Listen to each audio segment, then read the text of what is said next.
Apollo Twin X, and we unbox an Audient Aurea interface for ATMOS. It's mixing night. Mixing night. I'm your host, Ken Lewis, and I have probably the strangest discography you have ever seen in your entire life. My co-host Maas is down here holding down treats and security tonight. If you watch the show intro, you know we are absolutely stacked up tonight with a crazy amount of highest level contributors. Check the ticker and the agenda to see when each segment is roughly going to happen. Thank you so much to everybody who contributed tonight. You guys are savages and girls. Grammy nominations come out on Friday.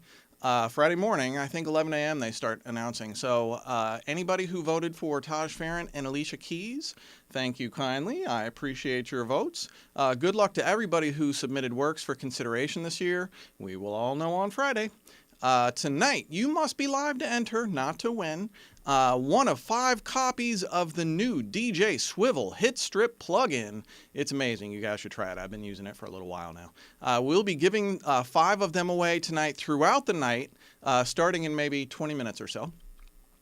We are, let's see, also, we're launching a huge giveaway for a hardware UAD Apollo Twin X Quad. Yes, worldwide, we'll drop ship it anywhere, courtesy of Universal Audio. Thanks, guys. You can enter to win both of these things in the description of the video you are watching right now. Go enter to win.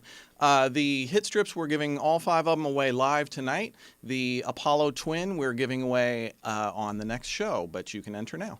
I gotta say, me and my old Apollo Twin, I've had mine for like 8 years now, and that thing has been to 4 continents with me. It's been around the world. I don't know how many sessions that I have tapped that thing in on. I think we run the show off of it right now, actually. But whenever I'm traveling, I know I have great mic pre's and a shit ton of amazing plugins right at my disposal. And I've used that thing to record some big names around the world.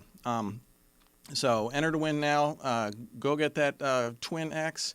Man, somebody's going to get that. You're going to have a great piece of gear. Tonight's Sprint mix is an old favorite. I haven't sprinted this for a while. However, attention, I am currently on the hunt for killer new Sprint mixes. So if you have a song that you think might make for a great Mixing Night opener on the Sprint mix, send it to info@mixingnight.com. info@mixingnight.com. Just send me like an MP3 or a link. Don't send me like a full session. Let me check it out, and if it's right for the show, maybe I'll Sprint mix it. Okay, tonight's mix is a great song called Sacred Circle by Jeff Duncan. I love this song. Big challenge, and it's a killer song, really fast, up-tempo rock song coming your way. 30 mixed stems, volume randomized, 10 minutes on the clock, and I have about 20 seconds per stem to make every decision about that stem in my mix that I'm gonna make. Welcome to Mixing Night. It's drums mixing night. Let's fucking go. Let's see. Where's my on switch? And we are in it. What's that? No, not that. Sprint. Boom. 10 minutes. Let's go.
what's up ahead.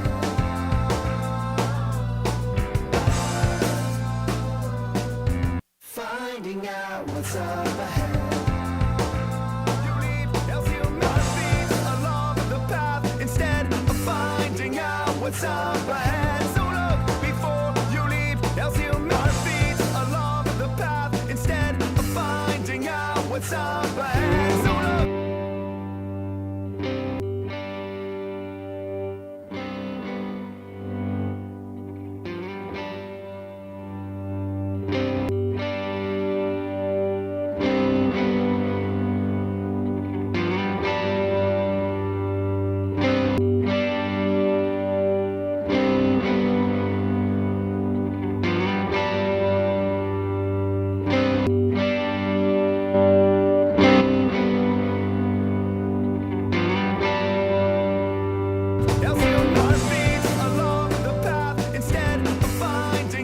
What's up ahead? So look before you leave. Healthier beats along the path instead of finding out what's up ahead. So look before you leave. Healthier beats.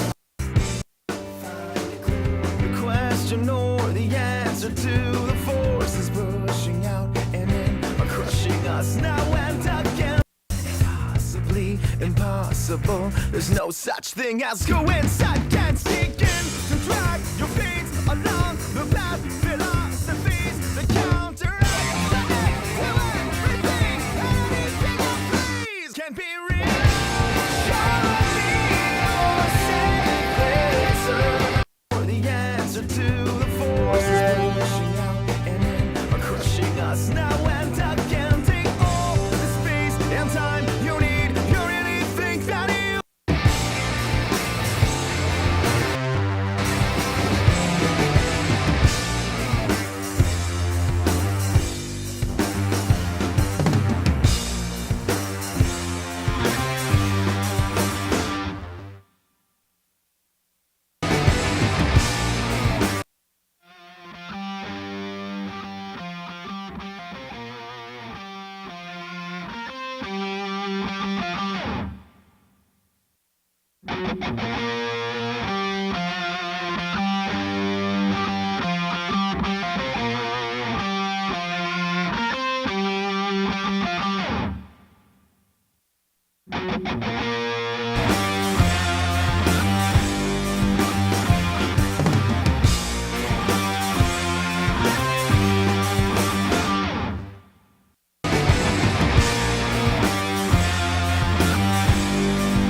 impossible. There's no sacred circle. Make it a part of me. You cause and cure calamity. Oh, sacred circle, circle, circle. Sacred circle. Make it a part of me. You cause and cure calamity. Oh, your veins, the fruit. Okay, 6.5 minutes and everything is in the mix right now, and now I can fine tune it. Your veins, the fruits of life, it must remain the key to all the things that are and where to start to drag our feet along the path instead of finding out what's up ahead. So look before you leave, else you may find yourself along the narrow path. Your veins, the fruits of life, it must remain the key to all the things that are and where to start to drag our feet along the path instead of finding out what's up ahead. So look before you leave. The tiniest of particles, the fact you're so remarkable, impossibly impossible. There's no such thing as coincidence. Begin to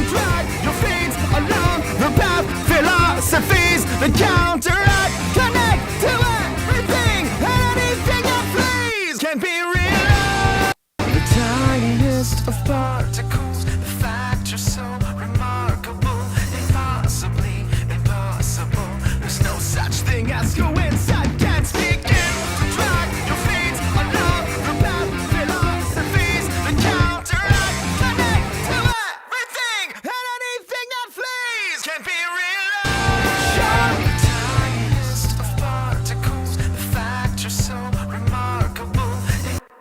Show me your sacred circle. Make it.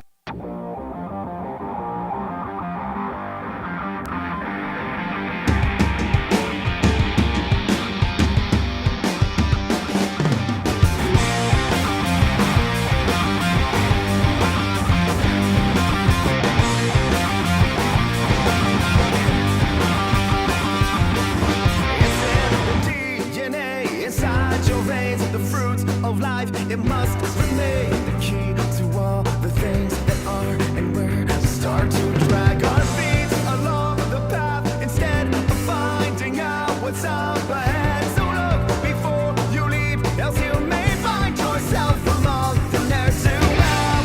Show me your sacred circle.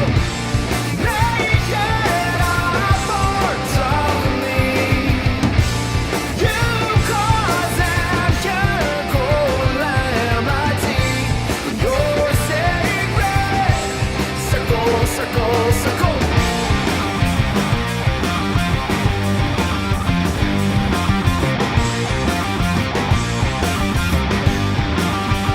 Well, see if you can find a clue, the question or the answer to the forces pushing out and in are crushing us now and again. Take all the space and time you need. You really think that you won't bleed or release and find if you rewind, the universe can summon a just reward. Show me your sacred circle. Make it a part of me. You cause and chemical calamity. Your sacred circle, circle, circle. The tiniest of particles, the fact you're so remarkable, impossibly impossible. There's no such thing as coincidence. Begin to drag your feet along the path Whoo! Okay. That was fun. We got the chat roll popping tonight. Josh S. Sides. Hey, Sides, how are you? Sides is on the chat roll, everybody. We got a segment with her later on. Awesome segment. I've learned so much from Sides on Logic tips. I just started following her like a year ago, and man, gems. Ben Ellery, what's going on? MBI, Mark Abrams. Hey, Mark, how are you? I need to get my cloud mic back from you eventually, but I didn't need it for tonight. I hope you guys made good use of it over at your studio, Mark. Who else we got? Shalom, what's going on? Joey Michael, these are a little bit hard to read for me right now.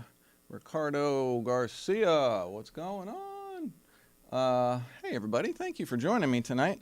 It is going to be an absolute savage of a night. We have so many things lined up for you. If you've been seeing the agenda, then you know we are stacked to the gills. I'm going to get straight into it with the next segment. So I'm producing vocals on an album for an artist named Angelo Dodaro right now. Amazing pop punk artist out of Canada. Shout out Angelo, how are you? And we reached out to Sage Weeber, who's the drummer for Point North and Bring Me the Horizon, to see if Sage would play drums on the project, and he did. So Sage played on 13 songs for Angelo. He recorded them at his own place, sent us the tracks this week, and man, wow. So I did like a really extended interview with him. I'm going to post up the whole thing on the YouTube, but right now I just chopped it up down to like 5 minutes so you guys can get a feel for who he is and a little bit of our conversation. If you can roll Sage Weeber.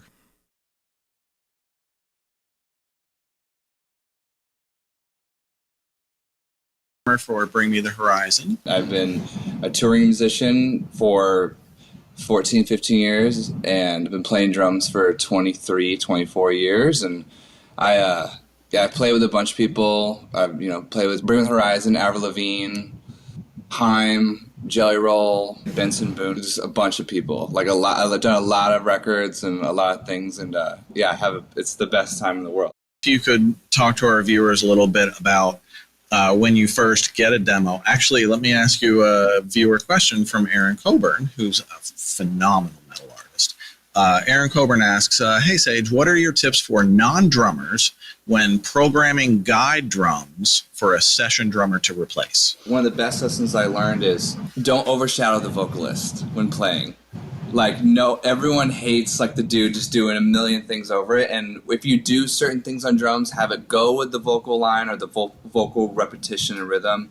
But for programming drums to a guide track, if you want the drums to be live, don't make it. Learn who you're having track it. You know what I mean? Like, don't be doing some crazy double bass stuff and everything. And I think the most valuable thing from my experience is program stuff that, like, and be really specific of, like, if I'm with Angelo, he's like, I want it super simple here, and every 10 seconds, whether that's like within, if you go into verse 2, it's the same type of beat, spice it up a little bit so it feels different, whether that's via the hi-hat and everything.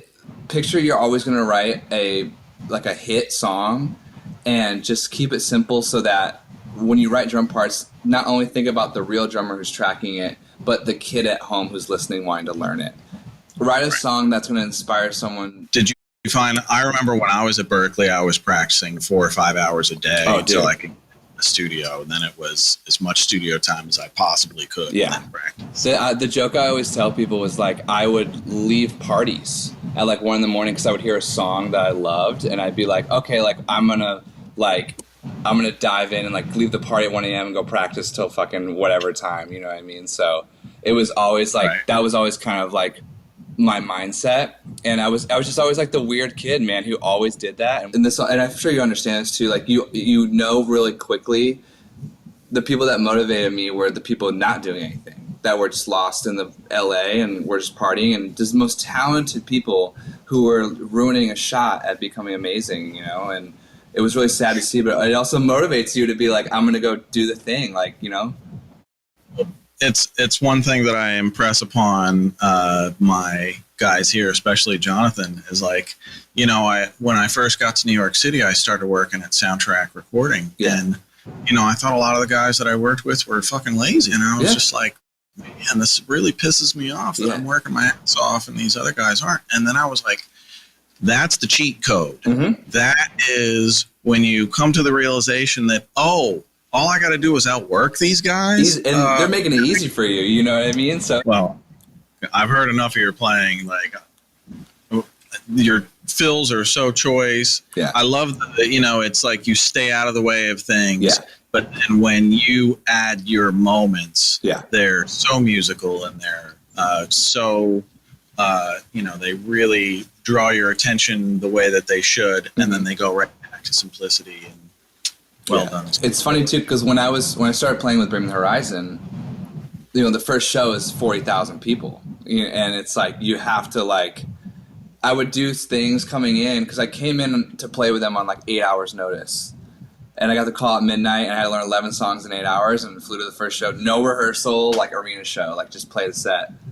And those songs, everyone in the crowd knows those songs, and they know how those songs make them feel, you know? But that's why you get hired to do it, so. Right. Yeah. Right. That's really incredible. Yeah.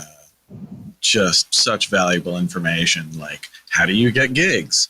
Well, you, like, I try and tell people, like, every gig you take, if it's unknown, nobody, or if it's Taylor Swift, you give 110%, because when Taylor calls, you can't just flip that shit on like a switch. No. That's not how it works. It's like you don't get ready, you stay ready, no matter who you work with. You know, and it's like you always put your best foot forward, because you never know what it leads to. Thank you so much for your time. Dude, of course. It'll be such a fun show on Wednesday night. How can people find you, Sage? You can find me on my Instagram. It's at Sage Weeber. I appreciate it. Thank you, bye. Thank you, Sage. Man, if you have time when we post it up, which it's not up yet, please check out the full interview with me and Sage. We just had a great conversation. I felt like we were just kindred souls in this, like a lot of the very, very similar types of experiences on different paths. Him being a session and studio and live drummer, and me being a record maker. But the way we got to our respective positions was really similar. Okay, I'm going to take a few questions. Let's see. Man, before I do that, the chat roll is on fire tonight. Dylan Wissing, the question I'm about to answer is going to be directed at you. I can't remember if your site is creating the sound or what the heck is it, but this is going to be the answer to this. So Michael asks, oh, Mazzy is being awful demanding right now. You little bitch. All right. Michael asks, there's very little talk about how to get my favorite drum sound, namely the 70s drums. These types of drums are also found in modern music. I often hear well-executed drums in tiny desk shows or modern soul or country music. I'm talking about warm, dry drums without unnecessary reverb that stand out in the mix. Can you tell us more about producing and mixing these types of drums? Dylan Wissing shows you how to do it on this show. We have a section later. Dylan shows you how to mic up a drum kit using 1 through 8 microphones and step-by-step the how-tos. But Dylan also has a site called, I think it's called Creating the Sound. And he shows you how to get all of those vintage sounds, and he's brilliant at it. I've recreated a bunch of vintage breakbeats and with Dylan's help, and his ear is dialed into this stuff. So you could certainly learn a lot from Dylan Wissing, and touch base with him on the chat roll. He's right up there. So there you go. Quinn Bennett asks, hey Ken, I'm a junior, 21 years old, majoring in music technology. How do I develop a system to get better at engineering daily, especially when I have classes and grades to focus on? Great question, Quinn. Quinn, if you reach out to me later on, I'll hook you up with some sprint mixes. Sprint mixes to me are athletic training for your ears. They are, if you do three sprints a day, that's a half an hour. I guarantee you in 1 week, you're going to be like, damn, I'm better. No shit. Swear to God, sprint mixes are the best way to retrain your mind off of the tech and onto the music that matters. And so many people react to what you see on the screen and what the meters and colors and waveforms are telling you, not reacting to what you're listening to coming out of the speakers. And if you saw when I was sprinting, all of these stereo guitars were unbalanced left-right, and I had to do it by ear. So what I do, I close my eyes and I balance by ear. And I go like, oh, there's the sweet spot. Okay, let me group these two faders together. Hey, you, lay down. Lay down. You be a good girl. Stop it. Stop it. That's going to last. So, okay, hopefully that helps. MBI asks, hey, MBI. MBI asks, hey, Ken, can you play the drums, and have we heard you play drums on anything? I am a mean drummer in my head. Meaning, so I've produced a lot of rock records and I've produced a lot of live drummers, and I hear the parts in my head that I want the drummer to execute, and like Dylan can confirm this, I've put him through hell in this way. I don't hear like a drummer, but I know what the parts sound like when I hear them in my head. So if I have a drummer in front of me and he's playing a certain pattern, I can tell him like, okay, move bar 3, beat 3 and to bar 4, beat 1 and you know, and I know what that's going to sound like. So I don't know what the original question was, but that's hopefully that kind of answers. Dave Hagan asks, hey Ken, out of curiosity, what monitors are you being used? Let me ask that again. Dave Hagan asks, hey Ken, out of curiosity, which monitors are being used? I am currently using my Atom A8Hs with the Mark 10 sub 2s, and sometimes I switch back and forth between my Dutch and Dutch 8Cs. The 8Cs are like my reference and mastering monitors, and the Atoms are my workhorse, and the Atom is also my full ATMOS array. I've got 8 Cs in a 914 with the 8 Cs around me, or the I wish I had 8 Cs around me. Scratch that. 914 is Atom A8Hs, 9 of them, and then A7Vs in the ceiling, and a Cali sub, a Cali 12-inch sub, and under LR is sub 10 Mark IIs. Because I use near fields for LR, but I put a sub under them so I can get them as loud as I want, but clear and detailed. And my little bitch needs to relax, just relax. See if we can get her to the next segment. I don't know. What? Hey, you, Lord. All right, we'll keep going. Mazzy, relax. All right. Come on. Go on, crazy girl. Sheesh. Okay, back to the show. Mazzy will be back. Jamie Scott Heatley. Hey, Jamie. Jamie asks, hey, Ken, does the new Mixing Night audio plugin ALLCOMP draw any inspiration from Ken's tried and trusted Waves H delay? The new, you're talking about the new one. So we're currently in late stage coding on our next plugin, not ALLCOMP, that's already out. Our next plugin is going to be a delay. We're hoping to get it out by January. We're real close to finished on it. And my goal with it is going to be the easiest. And no, it's not modeled after H delay. I looked at like 40 different delay interfaces. And I really thought somebody had just nailed it for me with the way my brain wants to see a piece of gear on the screen and instantly know what it does, how to use it, and all of its functions. And I also wanted to build a delay that you didn't have to know how to use a delay to instantly get to sound very good straight away. But also powerful enough that you could get amazing sounds with it on any of my mixes because I want my own delay. No, it's not modeled after H delay. It's kind of looks at what everybody else has done and goes, man, we can do it better than that. And in my opinion, we did. So hopefully we'll find out soon enough.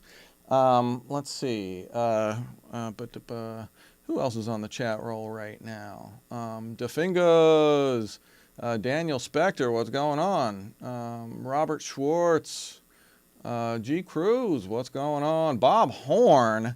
Me and Bob Horn and Dave Pensato, Nico Hamui, and Fareed Salama are in a podcast called Faders of the Lost Art. And I adore those guys. They are highest level nerds. Nothing more fun than getting together with them for an hour or so and chatting nerd stuff up. So, hey Bob, how are you doing, man? Stephen Slate's birthday is today. Happy birthday, Stephen Slate. Who else is? I see Jamie Scott Heatley. Only One Science. Bill Dwyer, what's going on? The new is that the new Track Cats? Matt Thrasher, what's going on, everybody? Dojo of Cool, I like that. That's cool. Seamus, what's going on, Seamus? Oh, man, thank you all for joining us tonight. We have an absolute throwdown for drums mixing night tonight. I'm going to get back to questions. C. Cruz asks, hey, Ken, I currently have ALLCOMP on my drum bus, and I add a mid-side to do mid-compression. Are there any plans on adding a mid-side on ALLCOMP? No, I think we don't have an EQ on ALLCOMP. We have an exciter, which acts kind of as an EQ, and a tilt, which acts kind of as an EQ. But I don't have a dedicated EQ band on it, and I don't think mid-side compression is really worth a shit. And it's more confusing than constructive. And I like to make boxes that are really easy and powerful for everybody to use without having to really understand what's going on. And I don't know that I could do that with an MS. So, no. Let's see. Life as a Kingston? Okay. Kingston asks, hey Ken, do you typically sidechain kicks to the bass? Sometimes I do. There's a really cool Alex Toomey secret that hopefully he does not mind me showing, that he takes like the inside of the kick, and let's just put the inside of the kick out of like a random maybe bus 16, and we'll put it pre-fader so that the fader volume doesn't mess with it.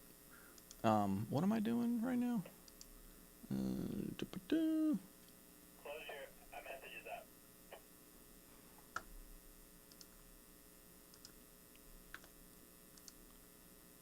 up. Okay, so from the kick, I don't have a bass, but I can put soothe across the full mix.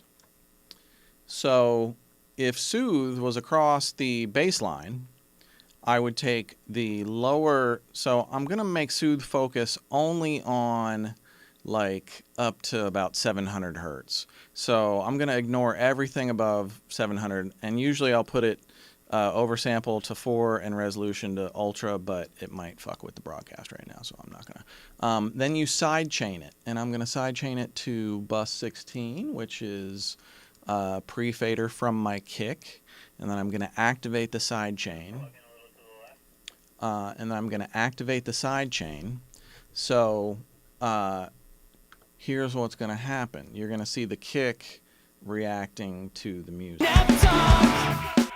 Two stupid days, pretend we're shocked. If I was an alien, they got live all day. All those Well,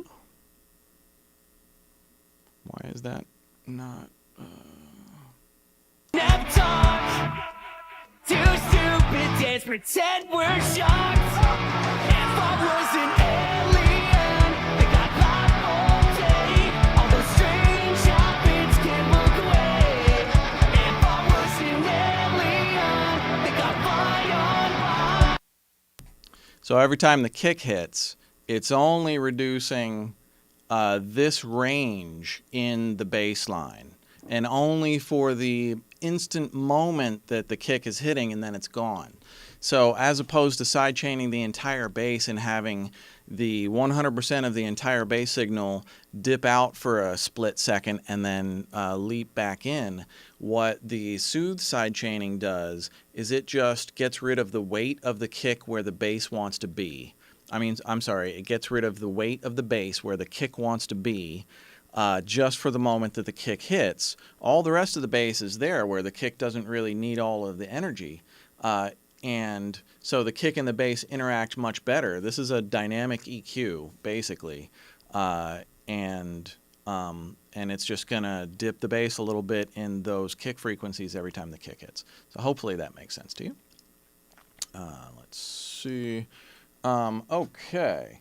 I am going to get on with the show. So co-founder of Mixing Night with me and Lori is Dom Ravinius, who has, since the founding of this show, turned into a monster of a K-pop producer.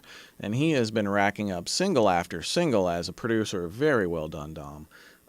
With me, Dom has worked on Eminem, Alicia Keys, and he also played drums on 3 songs on Taylor Swift Midnights. So we have the esteemed pleasure of getting a drum layering masterclass from Dom. I watched this earlier. Man, pay attention. These are just straight gems. So please take it away, Dom, and show them what you got.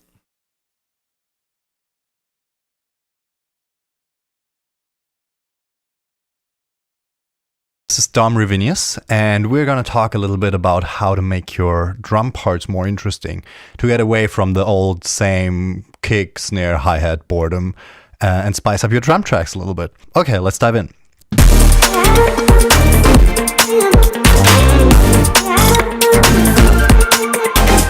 Without the drums.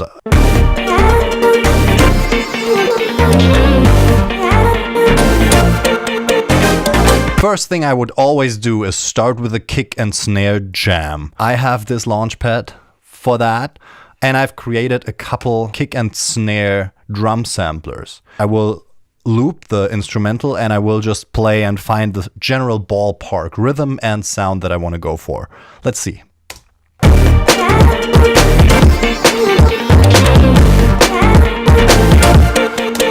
So usually I would record that and I would build from there. The first thing is I would probably lock in the sounds and layer the snares and kicks with more stuff. That makes it just sound more finished and fuller. So here we are. Kick, snare with the rim layer. Okay, this gives me the knock. Next thing would be I would probably layer a clap. But I'm only doing that on every second hit. When you have kick and snare, the pattern, the rhythm that's gonna be played, everything else is finding little pockets, little moments for other elements to spice up the rhythm and make it special. So you would not layer a clap and everything on each single hit. You would make each hit a little different. And by the way, I've got beautiful GreenHAAS on this to widen it out a little bit. Let me just mute GreenHAAS, and then you hear the clap kind of comes to the middle and it's not really giving you the side texture. I want the side texture for it. So here is muted. And when I engage GreenHAAS, yeah, it spreads everything out. Next thing is I would probably add a hi-hat loop. Then all the other tops here are small moments where I want to spice up the rhythm and make it more interesting. I'm going to engage them one by one. Okay, first one coming in.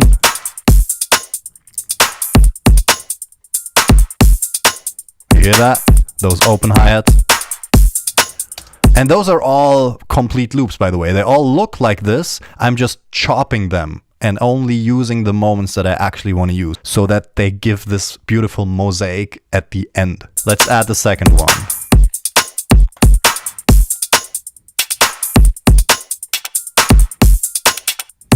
Oh yeah, I like that. Let's add number 4 now.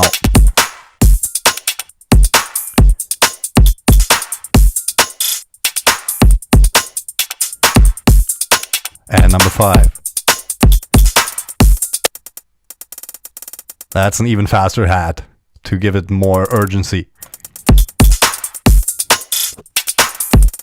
Yeah, I like that a lot. And that's not even all, because I'm already also layering a couple percussions here. So let's first hear that mouth smack percussion.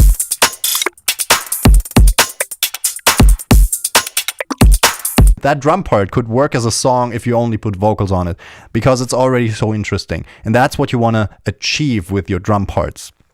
Let me just keep adding stuff. Triangle. Shaker loop. On the right side. Cowbell. And percussion hits. And the crash, of course, for the downbeat. What do we have here? Snare. Single snare hits. Every other bar. This one. You see, I only add this on the count of 4 in the second bar and in the 4th bar and the 6th and the 8th. That is what I mean. Using building blocks to spice up and get more variety in the drum part, even within an 8-bar loop. Let's see what else. Oh, something else. A breakbeat loop, just for the background of this. And I've EQ'd it so that it does not really interfere with the kick drum. But it still sounds like one drum part. And that is exactly what you want to achieve. So again, if I just add this whole thing, the whole drums.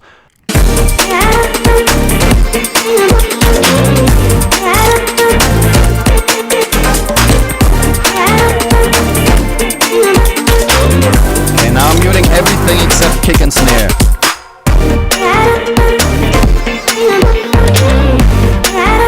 And putting it back in. This is so fun. Here's your drum part again solo. I want to dance to this already. Okay, and this is how you get interesting drum parts, apart from just kick and snare and hi-hat. drum parts are more than just rhythmical information. They're texture, they're character, they're how the sounds play with each other, how the sounds form a groove. And if you worry about all of those things, then you get interesting drum parts for no matter what genre you're working on. All right, we are back, baby. Woo. How was that? Did you guys think that was as awesome as I thought that was? Man, just, yeah, well done, Dom. Bobby Thimgen, hey, man, great to see you. Man, we got some show diehards on tonight. Straight Trippin', great to see you. Who's on? Chris, I missed Chris's full name. Daniel Spector, I saw you earlier. Who else is on here? The Secret Sound Lab, what's going on? Something Derek, can't see that first name, Derek. Chris Adelman, is that what it is? Gotta make that a little bit bigger next break. All right, man, thank you for lighting up the chat roll tonight, guys. And hopefully, girls, hopefully there are some women up there. Hey, post up if you guys got any thing that you guys want me to show you when I am mixing drums. Let me know, because I'm about to start. So the first thing that I want to show you guys before I do anything else is Auto Align 2 from, not Auto Align, Auto Align 2, there we go, from Sound Radix. So what I do with Auto Align 2, this is like a phase and timing corrector. So I took Sage, these are Sage Weeber's drums on the Angelo Dodaro project. And I took Sage's drums, and I originally checked all the phases on them, and he delivered the phases nearly perfect. So he's clearly got this stuff worked out. So what I did was I took the I took his tracks and I messed them up a little bit, just changed some of the timings and phases on a few things so that you could hear how most people record their drum tracks, which I'm serious as most people do this. And you can hear the power of what Auto Align 2 snaps everything back together. So this is what's going on. The way you use Auto Align 2 is you put the plugin across every one that you want in a group, and then you have to play the whole thing in. This says record, you hit record, and then you just play the whole song down top to bottom. Because it's not just correcting one moment like Auto Align 1 does. This is correcting all timing as it changes throughout the entire song. So if you have a drummer, and that drummer is bashing on the cymbals and toms and stuff, and through the course of that take, you know, maybe the cymbals are moving around, the mics are moving slightly, everything is changing phase a little bit. This thing is going to phase correct through the entire song. And I am aligning everything to the top of the snare. So the kicks get aligned, the kick out gets aligned to the kick in, and then both of those get aligned to the top of the snare, and then everything else down here, snare bottom, hat, overhead, rack tom, floor tom, room close, room far, mono room, all get aligned to the snare as well. And, you know, originally I was of the mind that you should leave the rooms back, but man, after hearing this, I don't know if I agree with that. So let me show you the before and the after. Let me show you what this looks like first. So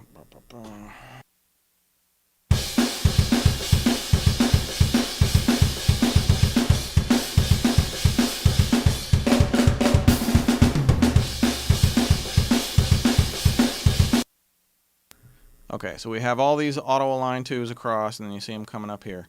It's currently turned off. So now listen, when I turn this on, it's going to snap all of the correction in together at once.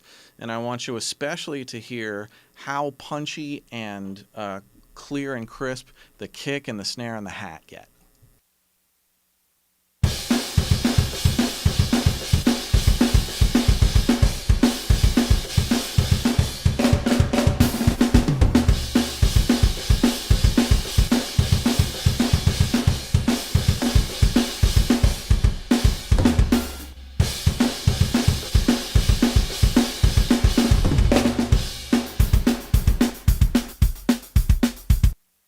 This is with the room tracks muted, only kick, snare, hat, toms, and overheads.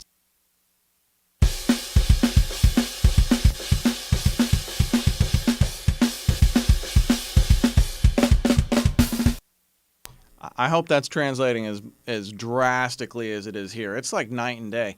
And you got to understand, when you're mixing live anything with two microphones capturing the same signal is going to have a phase relationship.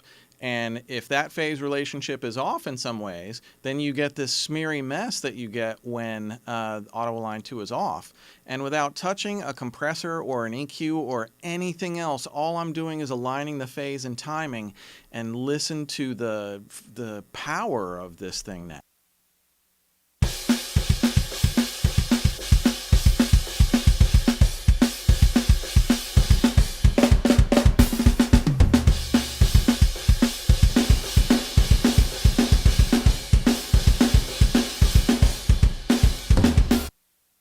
That's the far room that I'm adding to it. But listen to the difference. I'm going to play one more thing.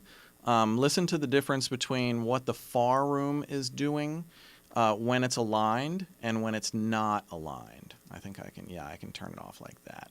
So when I do that and the red line disappears, the alignment goes away, and listen to how the depth perception of the drums changes.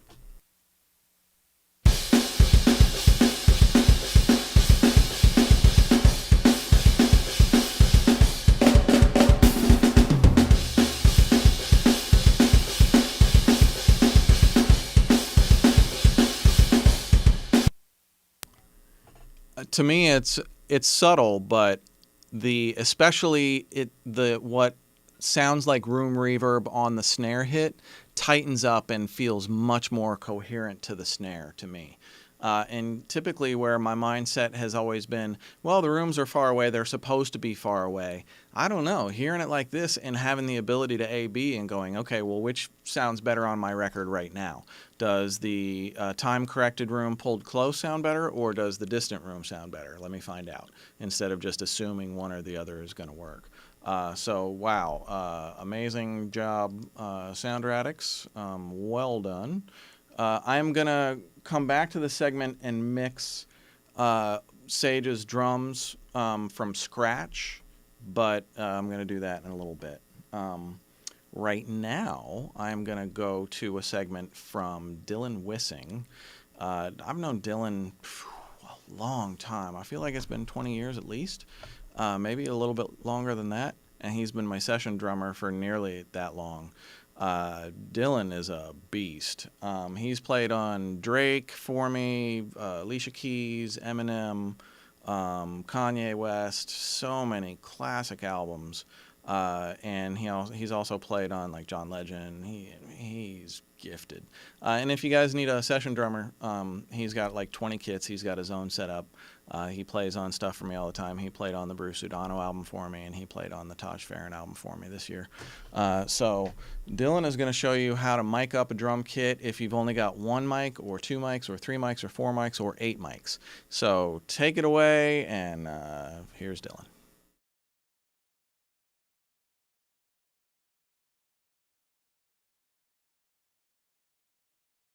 Mic up a set of drums. If you only have one microphone to work with, let's start putting it in front of the kit, sort of off to the side. See if you can capture a full picture of the kit, maybe 3 or 4 feet away from the drums and maybe 3 or 4 feet up in the air.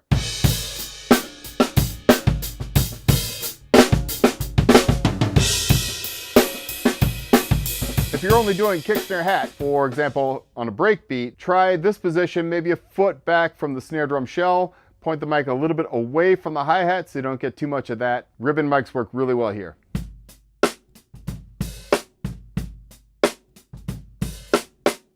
If you have 2 mics to work with, let's put one inside the kick drum and the other directly over the center of the kit. I start with the kick drum about 4 inches in, pointed right where the beater hits. And we have our mono overhead. I point it right where the beater hits the bass drum head, kind of over the direct center of the kit.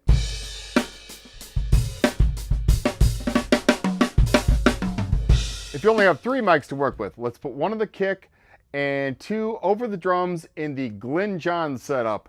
This is made famous by Led Zeppelin's engineer. Start with your first overhead directly over the center of the snare. about 2 sticks length up. Your second mic is going to be just over your shoulder, pointing down at the snare drum. The placement is important. Attach one end of a mic cable to the beater. Now take your mic cable to the center of the first mic and the center of the snare, and then follow that line and match it over here so that the kick and the snare drum should be hitting both of these mics at about the same time. This can sound really cool. It worked for Led Zeppelin.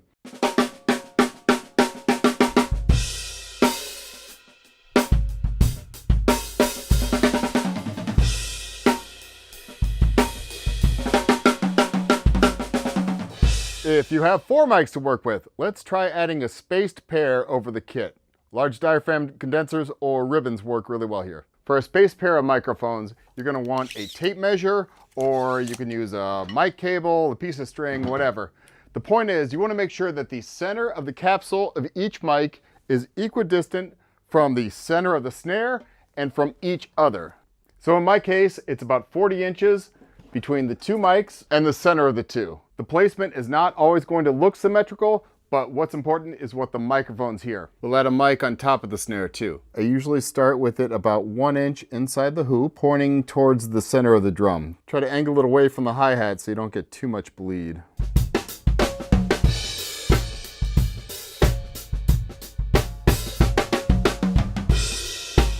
If you have 8 mics to work with, try adding a mic on the hi-hat, underneath the snare, and on the rack and floor toms. For your hi-hat mic, try this test. Tap the cymbal, find the spot where it speaks best, and point your mic to it. I try to angle it away from the cymbals and snare a little bit just to get a little more rejection. For the mic under the snare, I try to match the same angle and distance as the top mic. A good place to start with the tom mic is about 3 fingers off the head, pointed close to the center of the head. The same goes for the floor tom and however many other tom mics you have.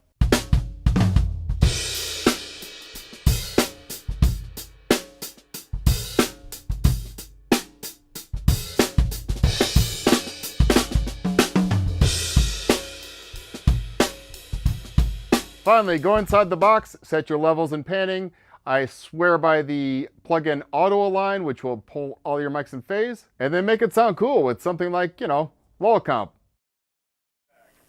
Thank you, Dylan. Man, we are killing on the segments tonight. I actually learned stuff on that segment. Thank you, Dylan. Back to some Q&A real quick. Let's see. C. Cruz asks, hey Ken, what is your approach to parallel compression? My approach is I almost never ever use parallel compression. It is rare. The only time that I ever do is with ALLCOMP actually. So if I'm compressing a snare, and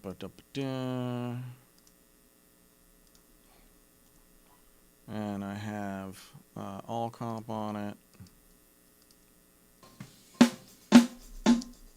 Wait.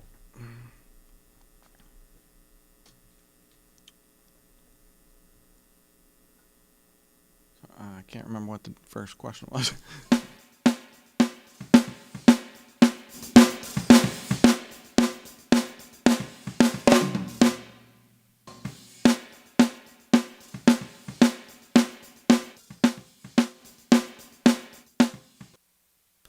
So the way I have ALLCOMP set up, if I want to retain my transient, let the transient go through, and then push the rest of the sound up, I go to punch.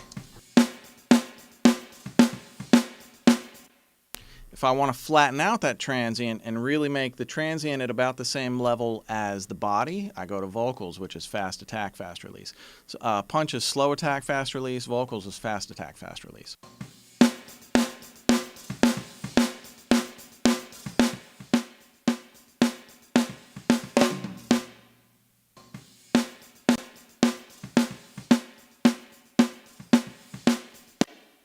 Hear how vocals is flatter, but in the mix it's going to sound really driving. Screens, we never talk.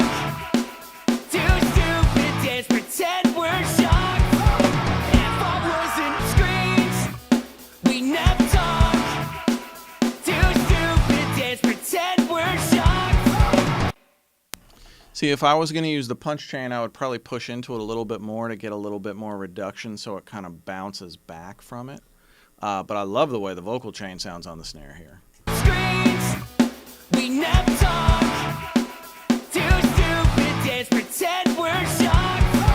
If I wasn't The low end puts a real nice point on it as well. That's kind of front loaded with a fast attack limit. screens, we never talk. Too stupid, dance, pretend we're shocked. If I wasn't screens, we never. Yeah, that's mean. I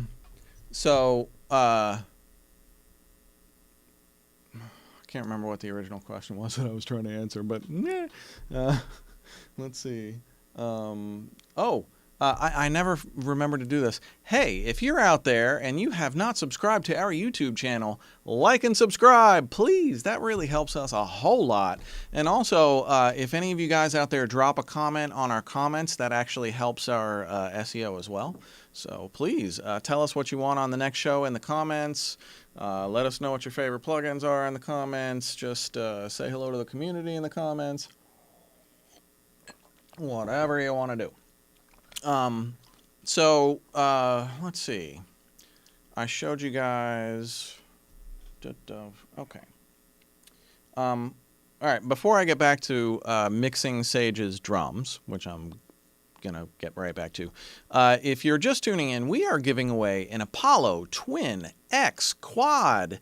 Yes, we are really worldwide. We're drop shipping it anywhere in the world. Go to the link in the description and go register for that thing right now. We're going to be running that giveaway all month and giving it away next show. But also live, we've probably already given 2 of the 5 away. We are giving 5 copies of the DJ Swivel Hit Strip, channel strip away tonight. I've been using that thing for a few months now. He gave me a beta early. And man, he packed everything into that thing. There's nothing that Hit Strip cannot do. It's amazing. And it sounds incredible. And it's just so, and you can sculpt anything with that. So go check out Swivel Hit Strip and register to win for it right now. There's 3 more to give out. You might win one. Go to the description and register while you're at it. Let's see, what else? We got Devvon Terrell from Help Me Devvon is coming up in maybe 10 minutes, but I'm going to spend a little bit of time mixing some of Sage's drums right now. So earlier I showed you guys, I actually kind of fucked up the alignment on Sage's drums, and then I used Auto Align 2 to correct it. The way that he delivered them here was so close to perfect that I just used a little bit of Auto Align to tighten up the kicks and the snares, and also to bring the rooms forward like I did with Auto Align 2. So the cymbals, cymbals hats are married to the snare. This is just regular Auto Align. So the way regular Auto Align works is, say, okay, here we go. This is the snare top, and I'm sending from snare top, and I am picking up on snare bottom. And so I'm receiving on snare bottom, sending from snare top, and then you just play and you hit detect, and then it analyzes it over the course of 10, 15, 20, 30 seconds, and then it finds the best average timing and phase offset. You can see with this, it's 17 samples, which is a blink of a blink, but it's also phase reversed, so that's an indicator. Let me see. Okay, let me show you some stuff. I'm going to start with the kick. We have a kick in and a sub kick. So Sage captured this with one of those sub kick things on the outside that looks like a speaker. This is what that sounds like.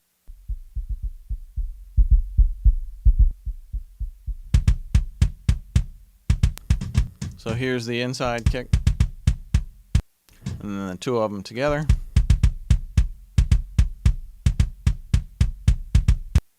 That sub kick is just supposed to give a little bit of weight in the mix, not a ton of weight. If you turn it up to where it's really thumping and feeling great, it's probably just going to be too much in the mix. But that's where I'll make my final determinations. But let me see what ALLCOMP does to the kick. Same thing. Oh, I see. Okay, here we go. So I'm going to let the transient through, and I'm going to push the rest of the kick forward with ALLCOMP.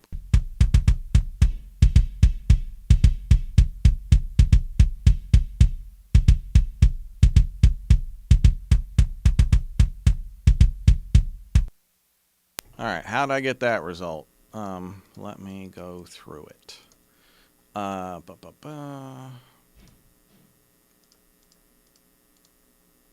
So I chose the punch chain, and this just adjusts the aggression of compression in this style of chain. So this is my main drums chain. I modeled this from the drums chain that I use most of the time.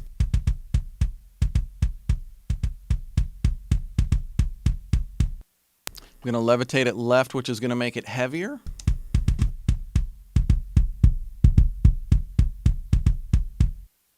Which I lose a little bit of the snap, so I'm going to put the snap back with the presence on awaken.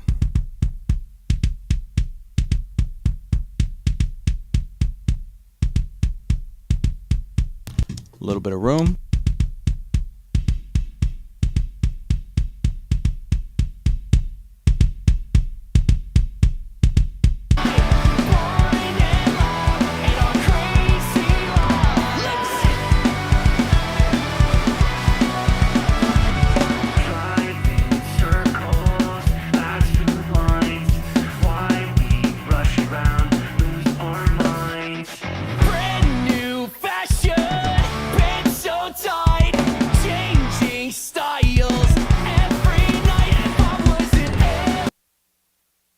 Okay, let's go over compression, especially on snare drums. So I'm just going to cover attack and release times real quickly. Now, if you want your snare to have a lot of attack, you need to slow down the attack time. So you got to let the stick transient through before the compressor wants to clamp down on that hit. Now listen to the difference between, so I have a fastest release so it'll recover quick. Listen to the difference between fastest attack and slowest attack.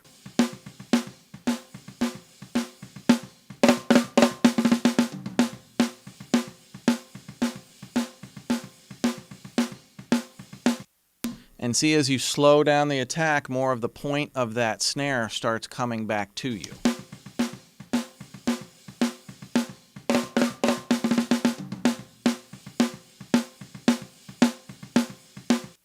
So what you're doing when you're compressing snares, you're looking for the balance of what you want that snare to sound like. If you want the body of the snare to be reduced, you would slow down the release so that it doesn't bounce back as fast.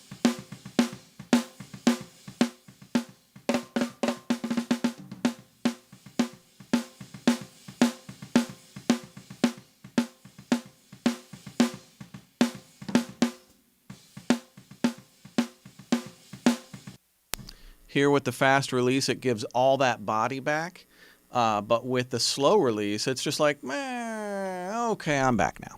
So it just kind of makes its way back by the next hit. And you hear the difference between fastest attack, which utterly removes the transient completely, and then as you slow it down, you add a little bit of the transient back, and you're just balancing how much transient you want against how fast of the release you want.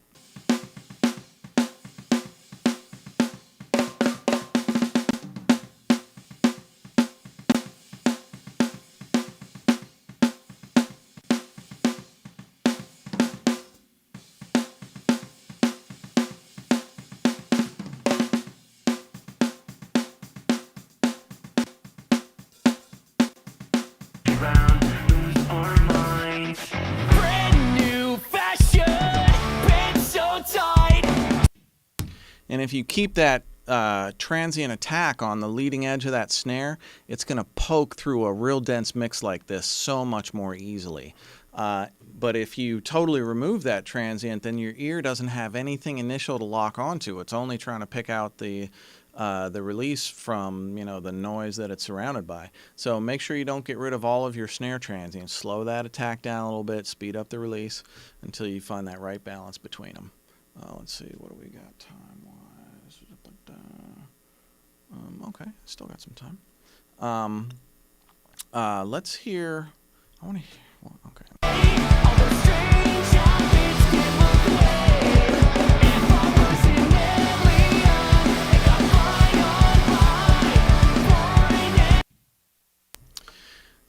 Here's a Tom Lord Alge trick. Tom Lord Alge loves non-lin 2 from, this is the UAD AMS 16, RMX 16. Non-lin 2 is the patch. Decay time defaults to 4, but I tend to bump it down a little bit. And I tend to put the brightness back on it. It starts a little dark.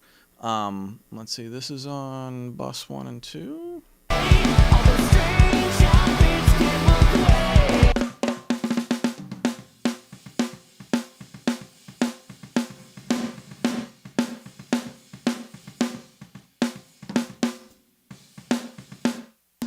So I always think, you know, this sounds a little bit fake on its own. And then I put it in and blend it with the room tracks, and it just helps make the snare and the room tracks just explode.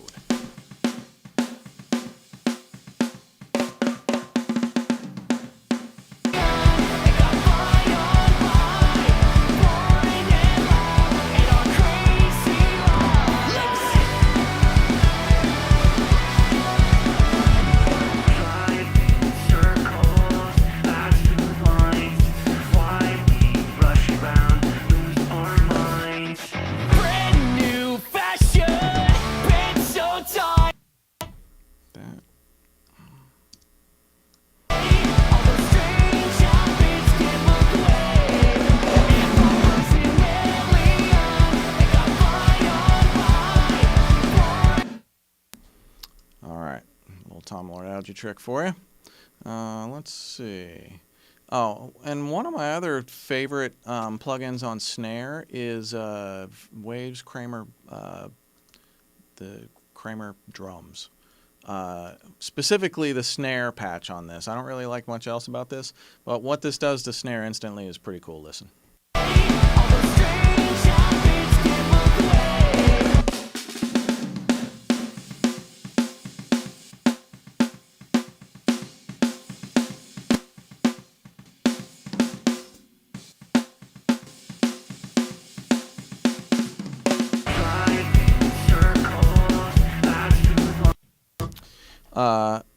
I'm going to, actually before I get to the graphic EQ, I'm going to EQ the individual snare track. So let me start with the snare bottom.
That's fun.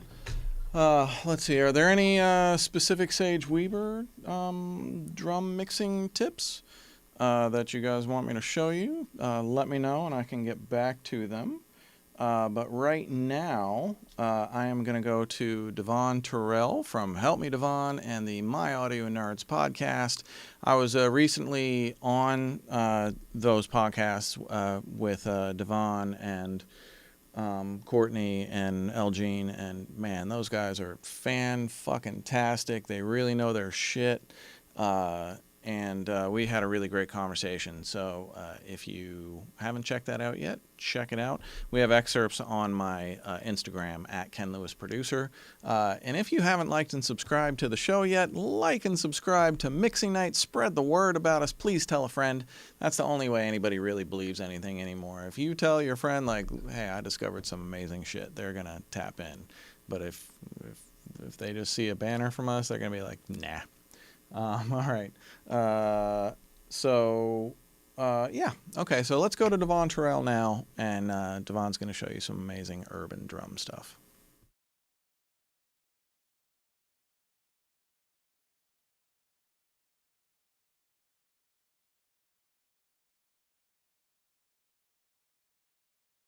Hey, what's going on, y'all? It's your boy Devvon Terrell. Shout out to Ken Lewis and the Mixing Night Squad. So, long story short, what I'm going to do is I'm going to show you a little bit of my drum process, kind of how I went about it in this one song that I have called Jump. It's one of my own songs, and kind of how, you know, these drums were produced, some of the layering I have on it, and even some of the processing that I used to accomplish the sound that I was looking for. What I'm going to do right now is I'm just going to play you a little bit of the song so you can kind of hear the drums for what it is for the most part. And it's more of an R&B hip hop style record. Check this out.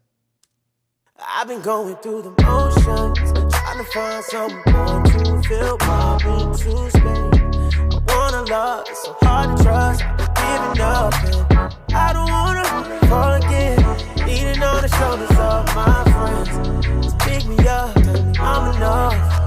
So as far as just kind of the drums time signature, it's in that 6/8, or if you're a stickler, 3/4. And I love that time signature as far as drums is concerned, because it's so fun to write in that bounce to me personally. Like with 4/4, I feel like I write so much differently as opposed to like the 3/4. I feel like anytime I write in the 3/4, I feel like I get more of like this lullaby kind of melody that kind of comes out. So that's something to note with it. Now, let me take you inside kind of like the kick and the processing. And there's a few things that it's not just one sound, but there's layers of sound. And the reason why I like to manipulate and play with layers of sound is because sometimes I may enjoy the sound of the top of the kick and then the bottom of another. So some of this stuff I process and put together to give me that one full sound.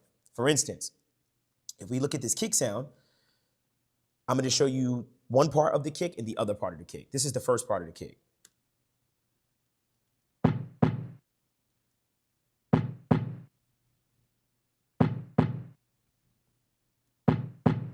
So what you notice with that part of the kick is you notice it's more top heavy. It's barely any low end on it at all. It's really just more of that mid-range and kind of that upper stuff as far as the kick. Now this is gonna help it for me personally sound and cut through on smaller speakers. And I kind of like the bite it has too. And it's gonna make it feel a little bit more attacky. Not a word, but that's what it makes it feel, a little bit more transient, a little bit more attacky for what it is with just this kick by itself. So this is the other part of the kick.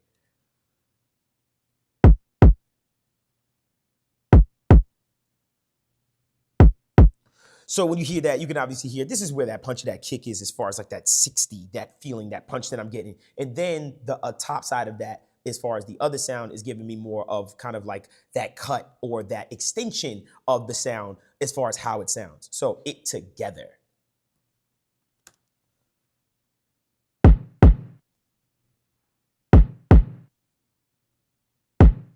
So it kind of helps kind of the sustain of the kick a bit too, where I'm kind of getting like kind of like this air on the kick, but I know deep down that when it comes to smaller speakers, things like my cell phone and stuff, now this kick is probably going to cut through even more because I'm getting a little bit more of that mid-range and upper. So this was just a cool layer, and I just like the characteristics in it that it gave to the kick, and it made my kick feel different. So that is what I did in the kick. Now, as far as layering is continuing, I also did some stuff to the snare as well. This is the first part of the snare. And then here's the piece that is under that. Once again, it's kind of like the similar concept that I had with the kick. I'm literally just kind of increasing or sustaining that sound a little bit more. And to me, it kind of makes it feel a little bit louder. And the top part, as far as the O, just feels like it gives my snare sound a different character, and it just makes it sound different. With me, with the original snare, as far as the top one, I feel like that's like the essence of it. That's where that crack is gonna come from, the transient. But as far as the high energy one, as far as the more top end sounding one that feels more like a sonar, I feel like that's where the character is coming from. So I rolled off a bunch of the low end on that and just kind of gave myself more of the mid range and top end of the sonar sounding part. And then I got this snare sound.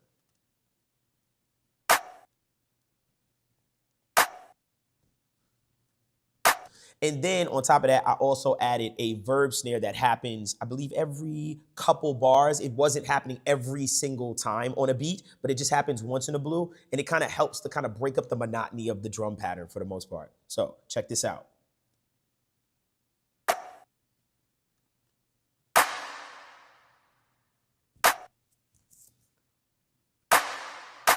So all of that is layered, and those are those 3 snare sounds with those 2 kick sounds, and that's basically giving me this sound. Oceans, trying to find someone to fill my into space. I wanna love, it's so hard to trust, giving up, and I don't wanna fall again, leaning on the shoulders of my friends. So that's just a little bit of just layering. And I just felt like the layering that I added to the song is what kind of made those kicks and snares just feel a little bit different. And I feel like those little differences just made such a big difference. For instance, let's take the layering off and just listen to what the drum sounds like before. So muting that, taking off all my layering, and let's just listen to like a raw sound of just without the layering. So let's go right here. I've been going through the motions, trying to find someone to fill my into space. I wanna love, it's so hard to trust, giving up, and Versus this.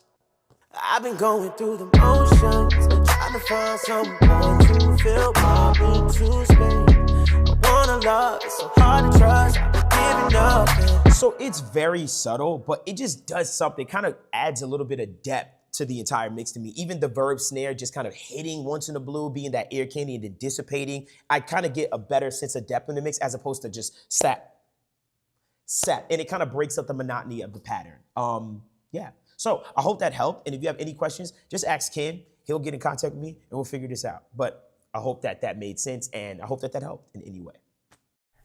Whoop, whoop. Hey, everybody. How are you doing? Devvon Terrell, thank you so much for the segment. I appreciate you. Everybody check out Help Me Devvon and the My Audio Nerds podcast. Those guys really throw down over there. And thank you for the invite out to talk to you guys last month. Really appreciate it. It was a fun conversation.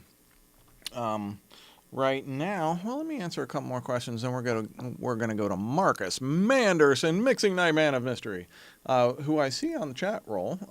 Wow, Sam Champagne, hey. Daniel Spector, Josh S., Nolan Monagold, Owen Mueller, what's going on? Only One Science. Who else we got? John Evans. Man, is that Alex Boogie? I can't really. Dynasty on the mix. What's going on? I needed a glass of wine after that last break. So it's Cabernet time. Actually, I don't think this is a Cabernet. I think this is Italian. I'm not sure, but it's good. It's not great. I'm usually not froofy with wine. Solid but not over the top.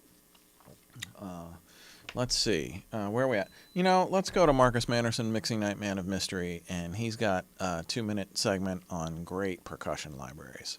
Let's go, Marcus.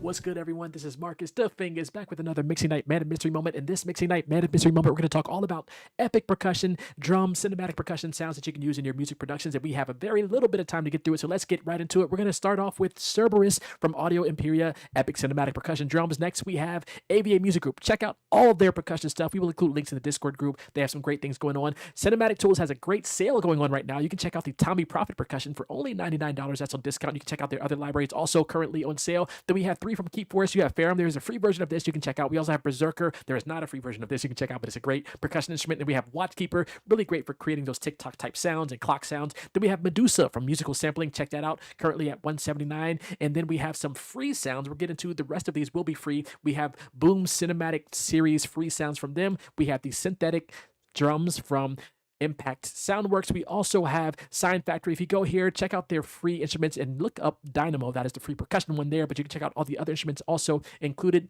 We also have the free orchestra from Project Sam. There are 2 versions of this, and both of them include percussion libraries. This one has Power Strike, but check out all the other things involved in that. And then the second version also has Lineage Percussion Kit. So check all of that stuff out. Then we have a free trailer music toolkit from Richard Prin. We also have the BBC SO Discover. We've shared this before in the past, but this has a free orchestra that you can use, including some percussion libraries that will be in the yellow here that you can use in your music productions. Then we also have the Lab series. We've mentioned this before in the past. Also, you want the Labs free versions, not the plus ones. So if you filter by drums here in Labs, and you can go down to the bottom, look for the free ones. You have vintage drums, you have drums and percussion. So check out the free Lab series. And last but not least, we have free Tyco drum rack, specifically for Ableton Live users, but you also get the WAV file. So if you want to check that out, we'll include a link in the description. There are plenty more out there, but this is just a little bit that I wanted to show you in this segment. This has been Marcus Manderson, Mixing Night Meta Mystery, with another Mixing Night Meta Mystery moment. Be safe and be well, and let's get back to the show. All right, peace. Thank you, Marcus Manderson, Mixing Night Man of Mystery. Man, we still have a stacked show. We still have Sides, Michael Maas, the movie trailer boss, and This Is Torch coming up. Man, amazing stuff. Right now I'm going to do a little bit of Q&A. Robert Schwartz asks, hey Ken, what are your thoughts on augmenting live drums with samples or swapping them completely to avoid phase issues? First off, I avoid phase issues by using Auto Align or Auto Align 2.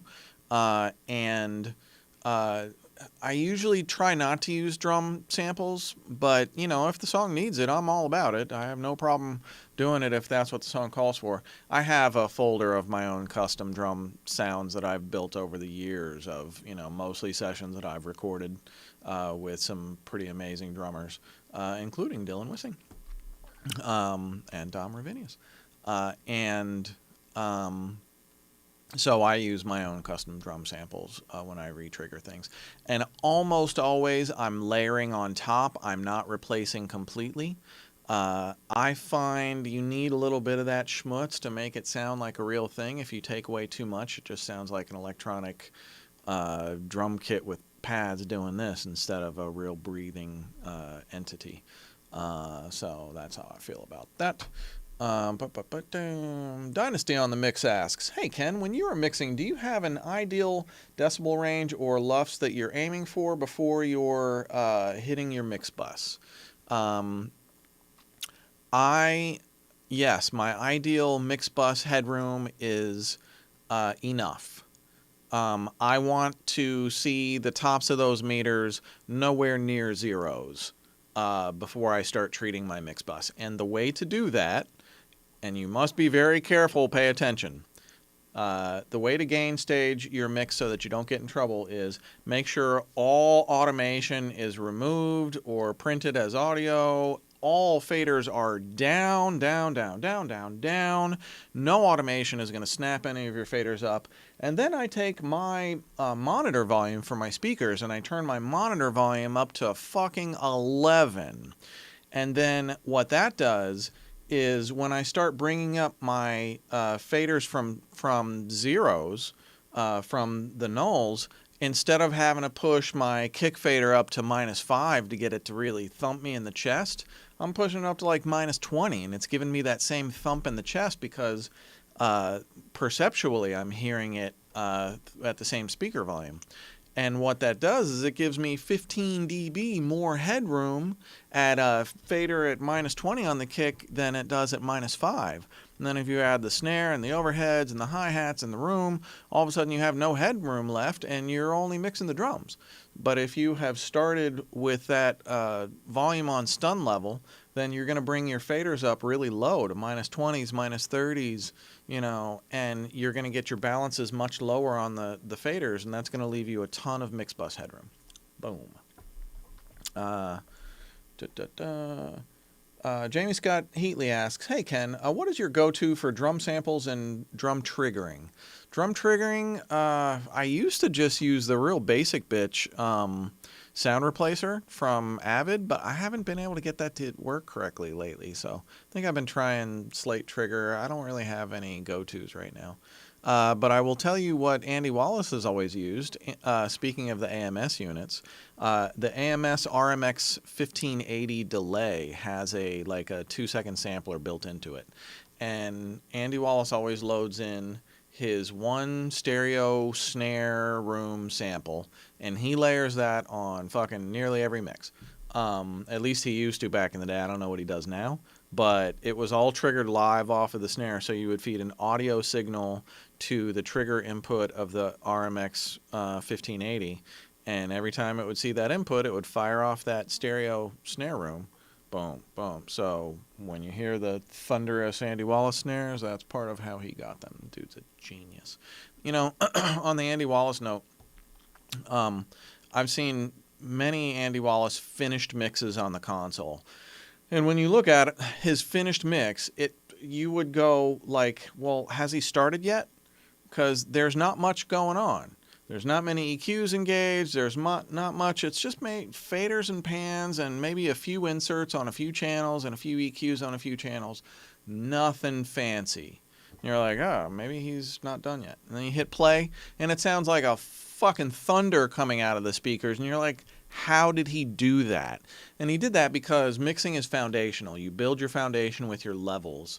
And if it was recorded well, and most high-level rock recording engineers are beasts, balance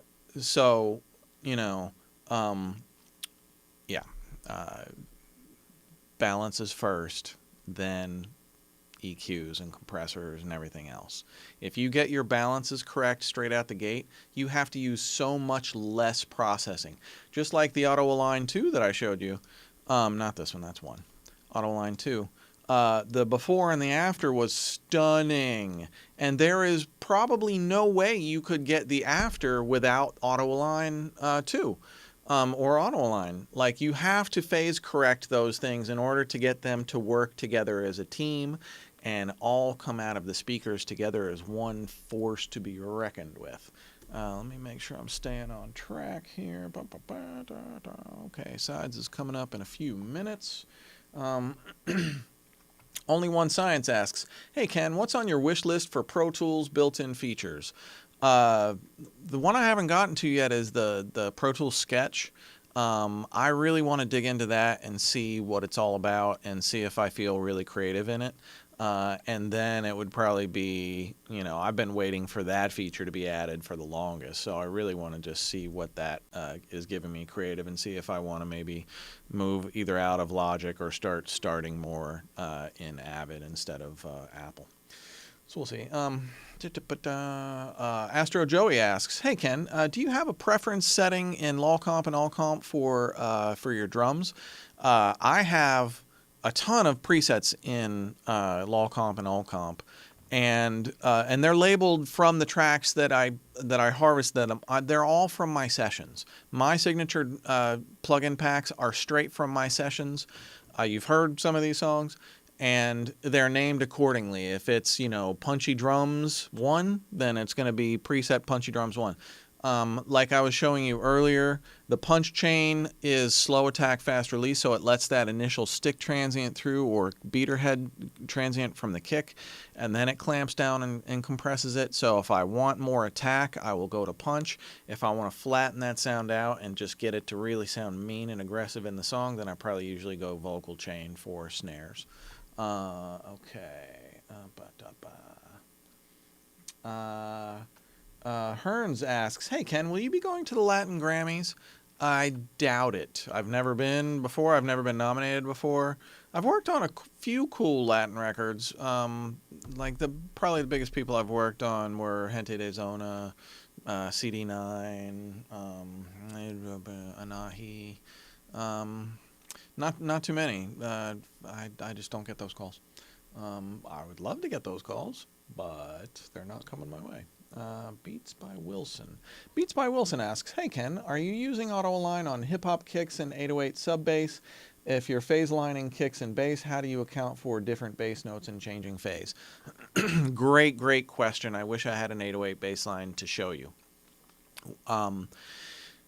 What he's talking about is if you have a moving 808 bass line that hits with a separate kick drum, so every time the kick hits, the 808 hits, and it often changes notes. So say you have a 4-note melodic pattern in your 808, and every time a new note hits, it hits with a kick. Well, each one of those different 808 notes is going to have a different phase relationship with the kick drum, even if it hits at exactly the same time, because it's a different note, it's a different set of frequencies, and it interacts with that kick differently.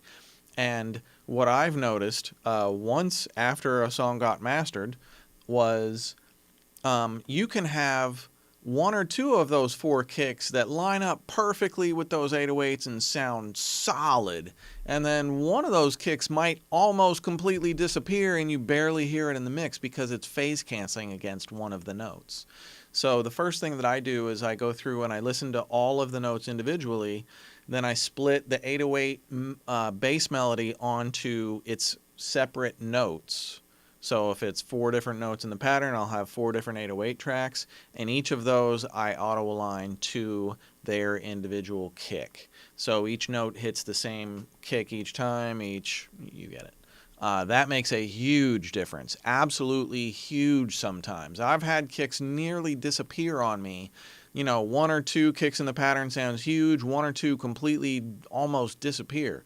And it's crazy, you just don't expect it, so sometimes it goes right past you. Let's see. All right, I am going to go to Sides. So I've been following Sides on Instagram for like a year or so now, and I discovered her just dropping Logic tips, and then I was like, oh shit, she has really great Logic tips. I think we have a link in the description for her Logic Pro. It's in the description. It's like the Sides Logic Pro guide. We have a big discount for our viewers thanks to Sides. She might still be on the chat roll. If she's on the chat roll, please say hello to her and welcome her to our broadcast. But she is a great music creator, and she's got a huge following on Instagram, and she really gives great Logic tips, and here's a bunch of them now. Hi, I'm Sides. Here are some cool drum tricks that you can try. These are great if you're like me and you like using samples. It doesn't matter if they're one-shots or they're loops and you use Logic Pro.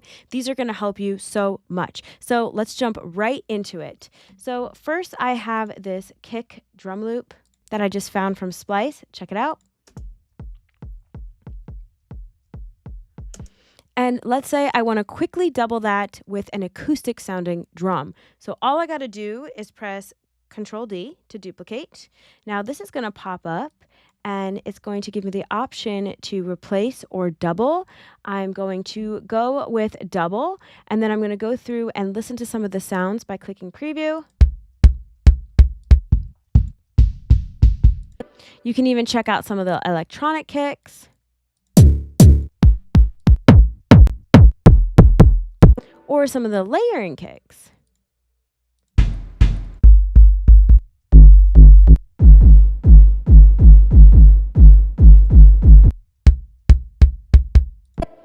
I'm just going to go with that one. Another cool trick is, let's say you got a loop that you don't want it to sound like the same thing every single time, because that will get very boring. So this is what this loop sounds like. And if I want to quickly repeat that, I just press Command R. And now, to quickly make this rhythm my own, but to keep the same sounds, I'm just going to press Control X to strip the silence. You can decide on the threshold here. I'm okay with this. Now I'm going to press OK. Now I'm just going to zoom in, and I'm just going to mess around with some of these rhythms. All I have to do to copy and paste is hold down Option, and then, is to select one, hold down Option, and then copy and then paste it. Let's go with this one, Option, copy and paste it. I'm just kind of doing this randomly. Some of them maybe I'll delete. Some of them I'll just like move over like this. Bam. Bam. And bam. And now I kind of like change up the rhythm a little bit.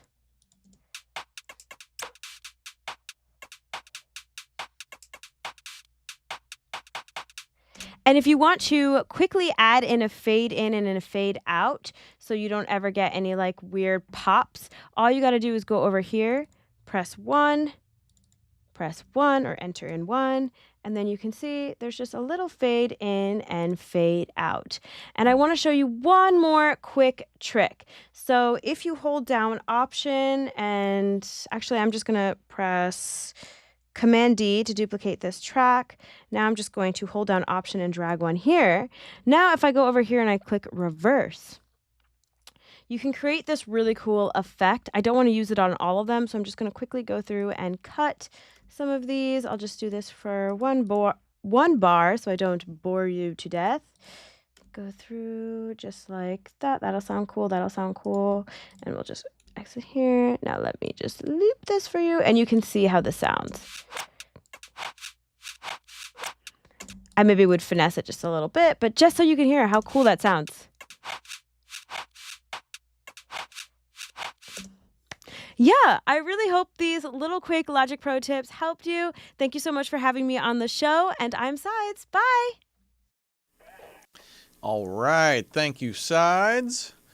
Man, I've gotten so many cool Logic tips from you. All right. A little bit of Q&A, and then we're going to go right back to Michael Maas, the movie trailer boss. By the way, does anybody know that Michael Maas, the movie trailer boss, is my musical partner now? We have a group called Obscene Stealers. That's right. We are Obscene Stealers, and we are coming for your sinks. And so Michael does like big cinematic epic shit, right? And I do records. So we kind of smash our talents together, and I bring my sensibilities and talents, and he brings his sensibilities and talents, and we're kind of like the DJs, so to speak. In that we, kind of pick the songs and write the songs and create all the music and everything, and then we collaborate with other artists, and I'll either co-write the songs or whatever it is, and then we put songs out as Obscene Stealers. And later in the broadcast, we have This Is Torch. This Is Torch is a fire fucking producer and drummer, and he is also one quarter of a new group that me and Michael just started called Radiolarians. So Radiolarians is me and Michael, This Is Torch, and I Know Fash. And the four of us are going to make some incredible sync music together. We are already underway. We are super excited about it all. I'm going to play you the This Is Torch segment in a few minutes. But right now I'm going to get to Michael Maas, the movie trailer boss. Before I spill to him, let me just... Here's just a smattering of some of the things Michael has composed in movie trailer land. Dune, Tenet, Star Wars, Fast and Furious, Mulan. My God, there are so many things. Video games like crazy, TV shows like crazy. The dude is like, if you've ever seen my discography, which you can find at kenlewis.com, the way my discography looks for records, his discography looks for trailers. And without further ado, here is Michael Maas, the movie trailer boss, showing you a little bit about how to make trailer drums. Now we're gonna talk about trailer drums and why so many times triple drums or tripled notes in trailer drums are used. Let's go. And for the trailer drums, I love Damage 2.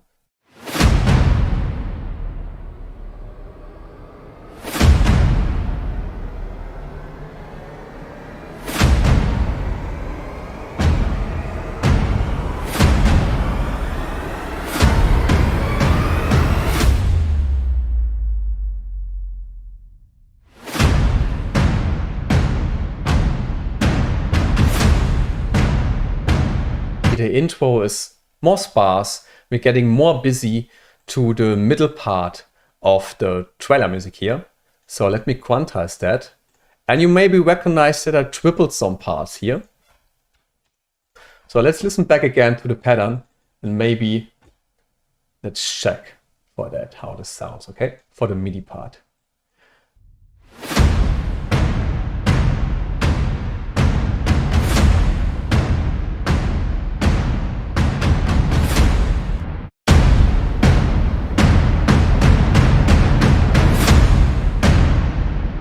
Triplets in trailer music and trailer drums are very important. They're saying something like, hey, there's just something like a small break in that section and we go to the next section, okay? We always think like editors, like trailer cutters a little bit. So the music has to sound like the trailer is cutted later.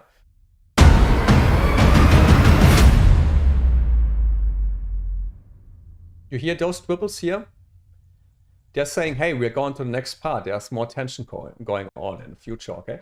So we got now the first pattern for intro, middle part, and now for the final climax, I like to do that separately.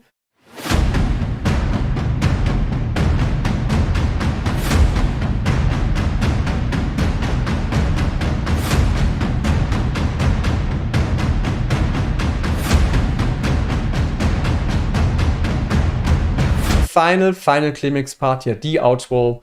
The boss is not dead yet. We have to kill the boss. We thought he's dead already or she's dead already, but it isn't the fact. So we have to kill him right now, really. And we're gonna do that right now in the final outro here, blue part, okay? Let's do that.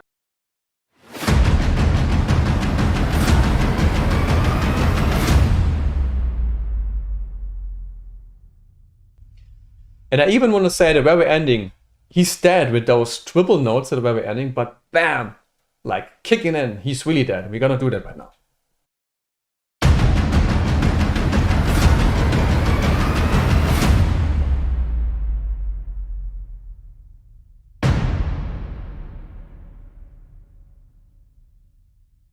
Perfect. So we got the first layer for the trailer drums. And as you can see, it's all following our rules of our trailer basic arrangement of intro, middle part, and end part. We're gonna add now some more toms on top on that first layer to make it more natural, more busier, so it doesn't sound all the same, okay?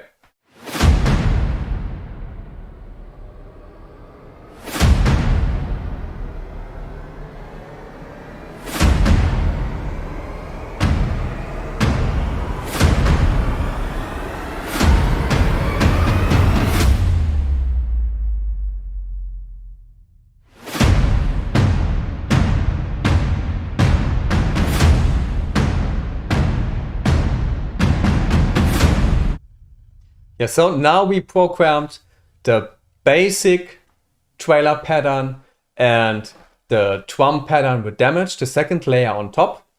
Now we filled some kind of EQ frequency area, like the lows, the mids. We are still missing some highs, something like crashes or maybe hi-hat.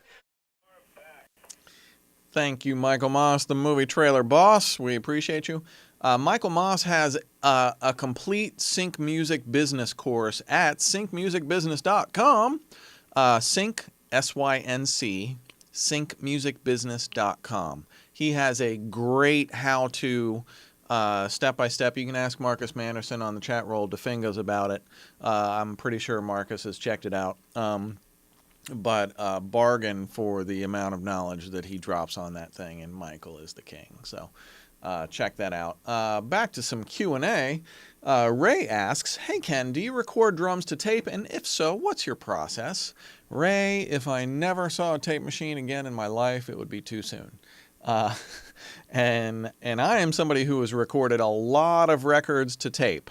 That's kind of, I got into the industry in New York City and, in Ohio in 92, and then New York City in 93. And Pro Tools wasn't really a force until kind of the later 90s. And I think the first record that I ever did direct to digital was David Byrne, Look Into the Eyeball, which was that album was 1998. And we went direct to digital because we were going to tape, and David's album, David is the head talking head from the Talking Heads, same as it ever was. And a fantastic guy. So when we were making that record, his music is very dynamic. So it would get very soft and very loud. And when it would get very soft, David was complaining about the noise. And so the producer looks at me and he's like, can you do something about that noise? And I'm like, no, I can't. And you know why. He was an engineer. He knew. So I didn't do that in front of David, but, I was like, bro, we can try going to direct to digital. That'll clean up all of the tape noise. And he's like, yeah. And I'm like, yeah, let's try it. So we did. And for the first time ever, what I recorded played back to me exactly as I had recorded it. And that was a revelationary experience for me. Because before then, every time I would record something, it would change. And it would change the day I recorded it, and then 2 months later, it would sound even different. So, I'm not a big fan of shit changing over time. I want to capture what I want to capture, and digital does that amazingly well. And digital converters have really come up nowadays. So if you have a good capture chain on the way in, if you have great mic pre's, then, and you have great converters, then straight to digital sounds amazing nowadays. And you capture it clean, and then you can manipulate it in the digital realm 6 ways to Sunday. The analog emulation stuff nowadays is super fantastic. And for me, honestly, I don't think there's any difference between the results using a pure analog or a pure digital path other than the tactile experience of how you get to a finish line. So if you're using a whole bunch of analog tools that you're very comfortable with, and you know all the characteristics of what they do and what you can get out of them and all of those sounds, and you can probably master a record great with those. And then if somebody gives you a digital setup and gives you a whole bunch of plugins you've never used, you're not going to be able to achieve the same results. If you use your favorite plugins, you're probably not going to, you'll achieve different good results, but not the same. So it's all just a process of how your brain puts things together. And one of my main nerd level, I'm one of the best in the world at sample recreation, basically. There was a time where I would have definitely said I was the best in the world at sample recreation. And I've recreated everything from, 1940s and 50s orchestras to 60s soul records to 70s rock to you fucking name it, any era, and I've done it completely with new technology and new tools and made it sound like you would swear that you were listening to that record from that era. And that just tells me again that it's not the tools. Any tool can get you the result that you want as long as you know what you're doing with it. So take that for what it's worth for you. We got Djembe Jim asks, hey Ken, I didn't really understand the Andy Wallace trick earlier. What sample is being triggered on the snare? So Andy Wallace loads in a stereo snare room. So it's like, it's just a room capture of a great snare hit, one snare hit. And every time the dry snare from the multitrack hits, it triggers that stereo room from the AMS 1580. It's like an audio trigger. So every time that snare passes that audio trigger, it's like opening up a gate, except the gate is triggering that sound sample. So hopefully that makes sense for you. Derek asks, hey Ken, I would like to record some percussion-like sounds in nature. How would I go about doing that? Or what's an optimal microphone to use?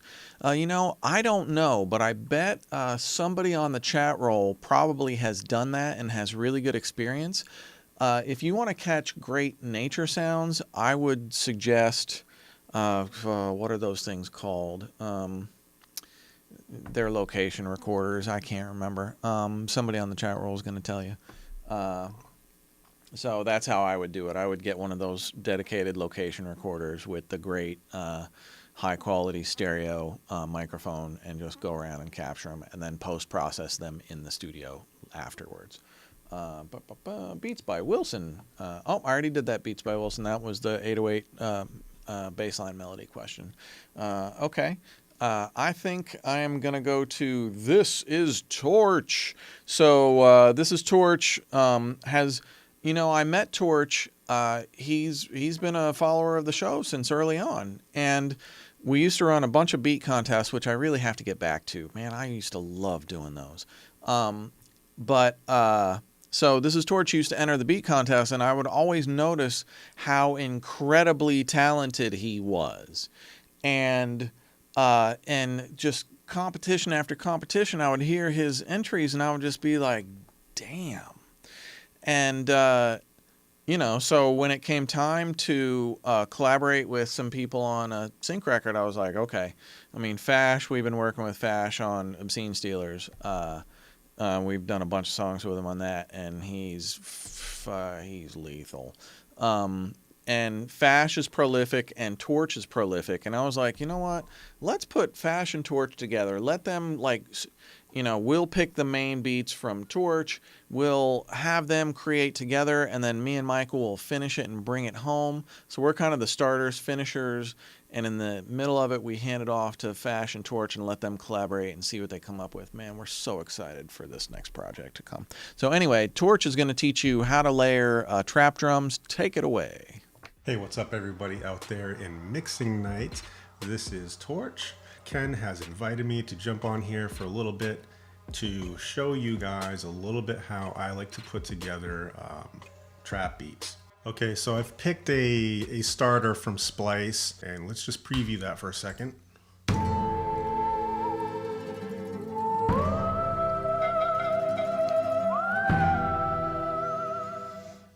And I'm just gonna go ahead and start digging for snare sounds. As inspiration would have it, sometimes I tap on a sound and I'm like, that might be good for like an intro or like a little like instrument break in between things. It could also serve as a layer of part of a bigger drum arrangement. We'll just lay this down real quick.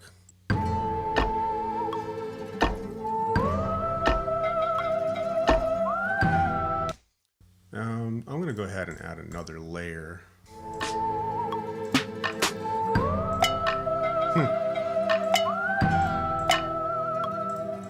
The reason I like that one is because it's got a bit of a metallic tone to it. Many times I like to layer a few things that I feel have unique textures and unique kind of interesting percussive elements in them. That way it doesn't sound all, you know, sort of like run-of-the-mill. I think I'm going to switch gears and maybe find some kind of percussion loop because I want to give this a little bit more movement.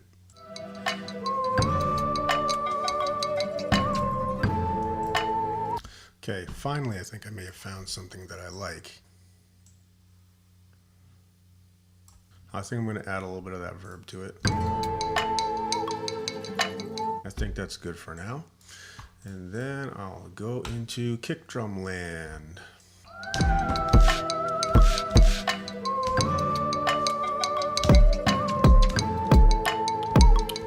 The reason I do like it is because it has a lot of weight and it feels aggressive.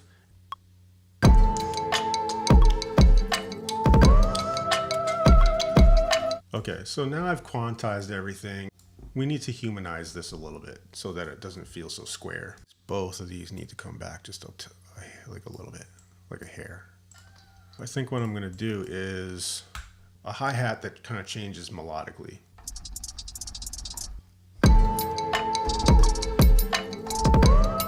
So I think I'm gonna also do a little filter effect on this.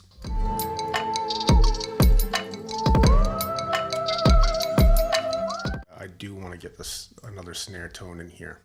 Only looking for one shots. And maybe just a little bit more like gunshots or something.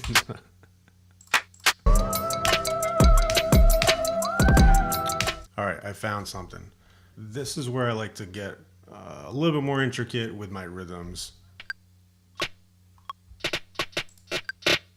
I'm gonna add some cymbals. That might be okay.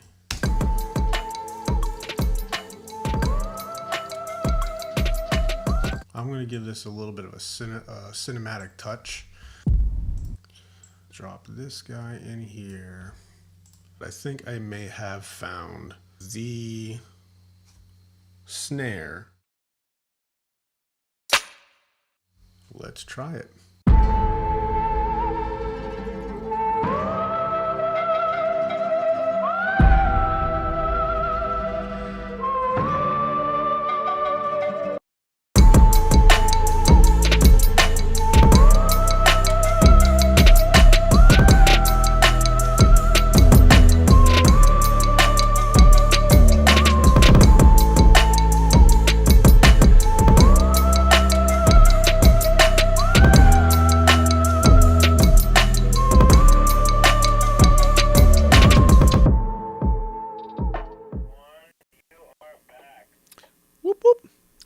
Thank you. This is Torch. Amazing segment. Hopefully you guys got a lot out of that. I got a lot out of that. One other drum trick that I wanted to show you guys. So last year, I think it was last year, I mixed all of the Donna Summer singles in ATMOS.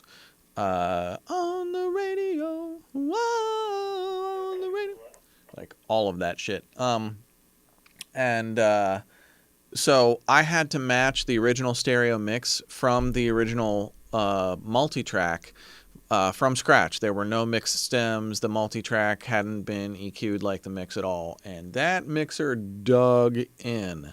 And one of the coolest things that he did, and this is not for all songs. This was for Donna Summer songs. If you go back and listen to Donna Summer songs, especially the singles with live drums, you'll hear this. He filters out everything in the overheads up until like probably 8K or so, and just leaves the brightness of the cymbals, and they sit right on top of everything else. So it's like kick, snare, and cymbals with no weight to them. And then when the toms hit, he just brings in the tom tracks. So I just want to see what that sounds like on something like this.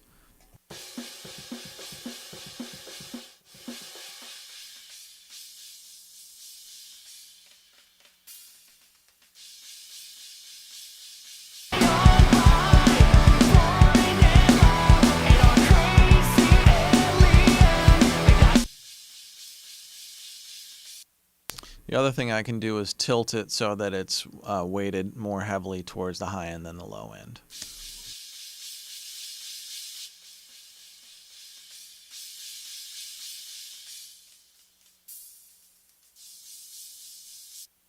It's crazy. The Donna Summer records literally had at least this much of the overheads removed. They also didn't have like a smashing ride or smashing crash cymbal as a ride going through the whole song. It was mostly like hi-hats with the occasional single cymbal hit. But it was mostly to just get those hats and cymbals super crispy and cutting and out of the way of the rest of the song.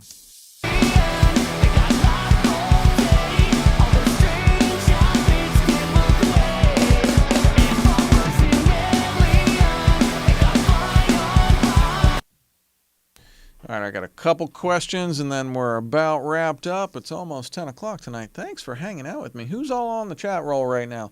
Dom Ravinius, you're still awake? Damn, dude. Dom is in, are you in Germany right now? Where are you? It must be late there. Thanks for hanging with us, bro. Sam Champagne, we adore you. It was so nice to meet you in person at the AES Mixing Night Live from New York City. That was such a fun night with everybody. Thank you, everybody who joined us.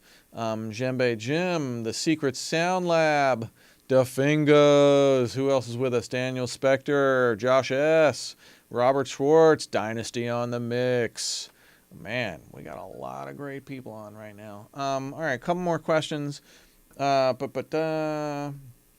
C. Cruz asks, hey, Ken, when would you do phase inversion versus auto align? I did phase inversion on a bass, and it made the kick and bass sound very good. That, to me, phase invert is like a quick check. If you're working on a mixing console, an analog mixing console, every channel has a phase invert. So it's a super easy boop, boop, boop, boop, and listen, better, worse, which one is better. And you just leave it there. But the best correction, especially if you're hearing that it's making some kind of a difference, you know that the auto align is going to say, so for instance, say you flip the phase 180 and it corrects it 130 degrees better. Well, auto align can correct it that extra 50 degrees and really align those frequencies much tighter so that everything reinforces everything and there's no comb filtering and no cancellation and stuff like that. So yeah, there you go. Sam Champagne asks, hey Ken, tips for making really good drum fills for transitions. I struggle with that. So the first thing I might suggest for transitions is the Andrew Wang Transit 2. Andrew just put out Transit 2. And I haven't bought it yet, but Transit is bananas. And Transit 2, just the demo of it looks crazy. So I would say that is going to be like a great inspiration box, not only for fills, but to take a fill that you're like, this fill isn't all that. And then you can fuck with Transit 2 for a little bit and be like, oh, damn. In like 20 seconds, that became something much more interesting and intricate. So I might suggest that. The other thing is Sage Weeber and I talked a lot about this, like, how do you know when to, my observation with Sage's playing is he's just a pocket player. He doesn't do anything fancy until it's his moment. But when you hear his fills are like super explosive and really musical and catch your attention and then go right back away and he's right back to a pocket player again. And to me, that's like the knowing when there's a moment that you can shine as a drummer, or a moment where that drum fill is going to launch you into the next section. A lot of times when I do a big drum fill, I will mute everything under it or a few things under it. So I might keep maybe the bass guitar or the 808, but maybe I'll mute the piano and the guitars. And then all of a sudden, there's not only some big drum fill happening, but it's like this big, loud, amped up drum fill. And all the music disappears for a second, and now you have a transition being built, and the listener expects something new to happen. I do that a whole lot. And I do that as a mixer, too. The worst that my client can say is like, I don't like that mix. I don't like that drop. Can you put it back? But a lot of times I'll find just muting like the last kick or snare or half a bar before the chorus can really make the chorus hit so much harder. And same with fills. If you're going to put a fill into the chorus, muting the things underneath it can make that chorus hit so much harder. So it's just about trying, experimenting, and auditioning and seeing what works best. If you're tuning in and you have not subscribed to the Mixing Night YouTube channel, come on, baby. Hit that subscribe button. Set your alerts for the next show when you see our link go up. And if you want to drop us a comment and tell us what show topics you would love to see, we would love to know. So drop us a comment. Let us know what show topics you want next. I think one thing I'm going to do in the next several months is going to be like a live, like a front of house night, and because I have a bunch of friends who are the monster front of house guys: Ken Pooch Van Druten, Mark Urselli, Anthony Morano. These guys are like huge touring guys. So I'm gonna get a night where they're dropping gems for you guys all night. So that's gonna happen. But let us know in the comments what else you guys want to see on the show. Let me answer a couple more questions and I'm going to wrap up for the night. Clay Lahat asks, hey Ken, can auto align do a better job than manual aligning, or is it just faster? It can be both. It certainly is faster, but unless you just get lucky with a quick phase flip. But the key with auto align is it's not always better. You got to listen to it, and you just A/B, with, without, on, off, what's better, worse, better, and then you decide.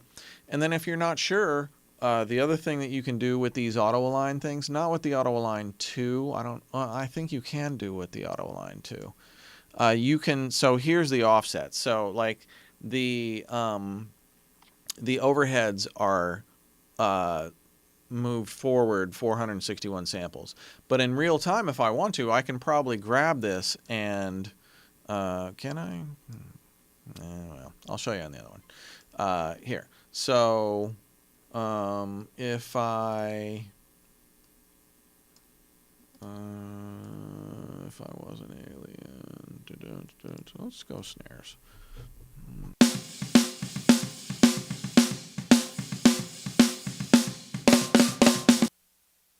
So this is spot on, but what if I want to get really extreme? Like if I analyze this and it snaps to this and I go like, oh, that's not better. I can just go searching in real time and listen to the range of sounds that you can get with it.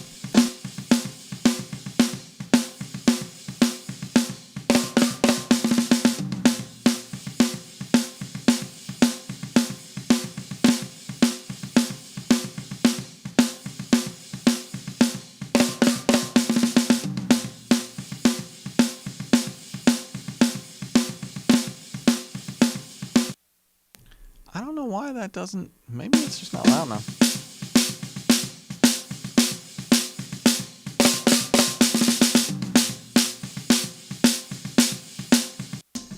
Usually it's super drastic that you can hear these changes. It's like you can hear the comb filtering as you scan through these numbers.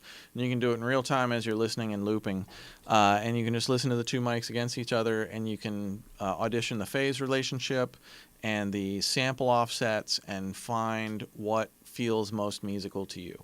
And that's always what I'm listening for. Is this musical? Is this better? Worse? Like being at the eye doctor. Let's see, one more question. I think we're going to wrap up for the night after this. Robert Schwartz asks, hey Ken, do you ever check your mix or stereo instruments for mono compatibility? Sometimes when aligning stuff, I feel like it sounds good in stereo, but suddenly weird in mono.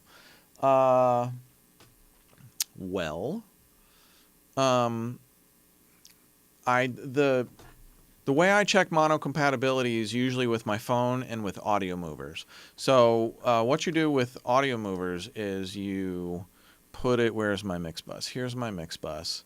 So at the very end of my mix bus, I would add audio movers listen to, and then I would log in, and then I would start the stream. First off, I would put it up to 320K so it sounds high res. I would start the stream, and then you copy it here, and then usually I would just text it to myself on my phone, and then I would open up a browser. Actually, all you do is click the link in your text, and it opens up in a browser, and you instantly start hearing your mix bus from your Pro Tools session or whatever DAW you're using. It's compatible with everything on your phone. And when you're listening on your phone, this is mono, this is stereo. This combines the left and right speakers into what feels like a mono source coming at you. And when you move the phone sideways, you hear the stereo width of your mix. So I always check it with audio movers in mono, and I'll put my phone right here in front of me, and with my main speakers turned off, and I will mix only with my phone speakers for a while, because let's face it, most people who are going to be listening to these songs that we're all creating and mixing, so many of them are going to be listening to the speakers on their phone. So you got to make sure it sounds great coming out of your phone speakers and the big studio speakers and your headphones. It's all the experience. So that's it for tonight. Thank you, everybody who joined us on the chat roll. Man, you guys are still popping over there. Seamus, Shell Low, The Secret Sound Lab, Ains Boogie, Sam Champagne. This is Torch. Hey, Clay Lahat, C. Cruz, Dom Ravinius. Man, you guys were really, really great tonight. Thank you so much for hanging out with. Oh, I know. I forgot my last segment. One more segment. Sorry, everybody. These are all of the records. So I've been binging vinyl lately, and these are my most influential vinyl records for drums lately. In no particular order, but this certainly reigns supreme. AC/DC Back in Black. The Back in Black single has some of the best recorded drums on planet Earth. That kick snare hat is just, everybody references that. Amazing. Def Leppard Pyromania was Mutt Lange produced actually both of these records, AC/DC Back in Black and Pyromania. Pyromania just sounds absolutely enormous. You've got to hear the way that that's treated. Bill Botnick was a recording engineer on the drums scenes from Inside the Gold Mine. Man, what a phenomenal album. And it just sounds, oh God, it sounds so good. Just the imaging on, it just feels like you're in the room with them. James Brown sings Out of Sight. Here's all the songs on it. Any James Brown album will do. His band was unbelievable. I think it was Dylan would know this. Clyde Stubblefield was the drummer, the funky drummer. That's Clyde Stubblefield, monster drummer. I mean, every drummer on planet Earth has mimicked that guy. I love this album. Good Vibrations. It's like a compilation from the 70s, but it's just got a ton of different like soul and like rock soul records on it. Super cool. Steely Dan, Can't Buy a Thrill. Are you kidding me? I think this is Steve Gadd playing drums, one of the best session drummers of all time. Was it Roger Nichols recorded this? One of the greatest recording engineers of all time, and just an epic album. Same with Pink Floyd, Dark Side of the Moon, one of the most amazing sonic pieces of music ever recorded, and super inspiring on just arrangements and feel and mood and everything. One of my favorites, Saturday Night Fever, man. If you haven't seen too many Sprint mixes, sometimes I sprint Staying Alive. Staying Alive. Sly and the Family Stone's greatest hits. Man, you put the needle on this record and you probably hear 10 freaking break beats on side one that you're like, I've heard that on 6 records. I've heard that on 10 records. Like, it's just a sample fest. And the reason that I tap into all of these old records is it reminds you, like, there's a reason why people sample these things, because they're real players playing real records together in one room, usually, and recorded to tape. And, it's a vibe that doesn't really get captured in the same way nowadays. And for me, I'm kind of reconnecting with my roots and retraining my ears with these old records to be like, okay, why do all these things work so well? Why do we love all of these things? And it's really kind of helping me just reconnect with, like, my sense of pocket and rhythm. And boy, for pocket and rhythm, you cannot beat the Gap Band. Holy crap. The grooves on this record are just ridiculous. So that's my top 10 drums on vinyl for the month of November. Drop us a comment and let us know what you want to see for the December show. We're going to decide pretty soon, so you could influence what everybody gets to see in 1 month.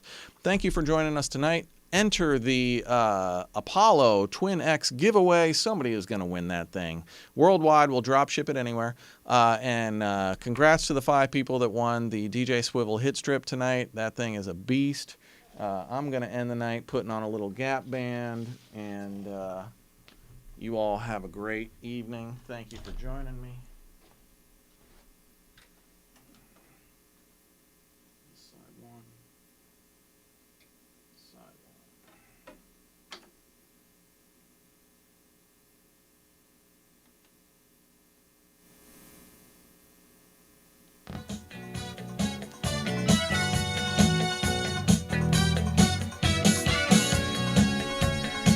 Oh! Y'all have a great night. Thank you for joining us. Have a great mixing night.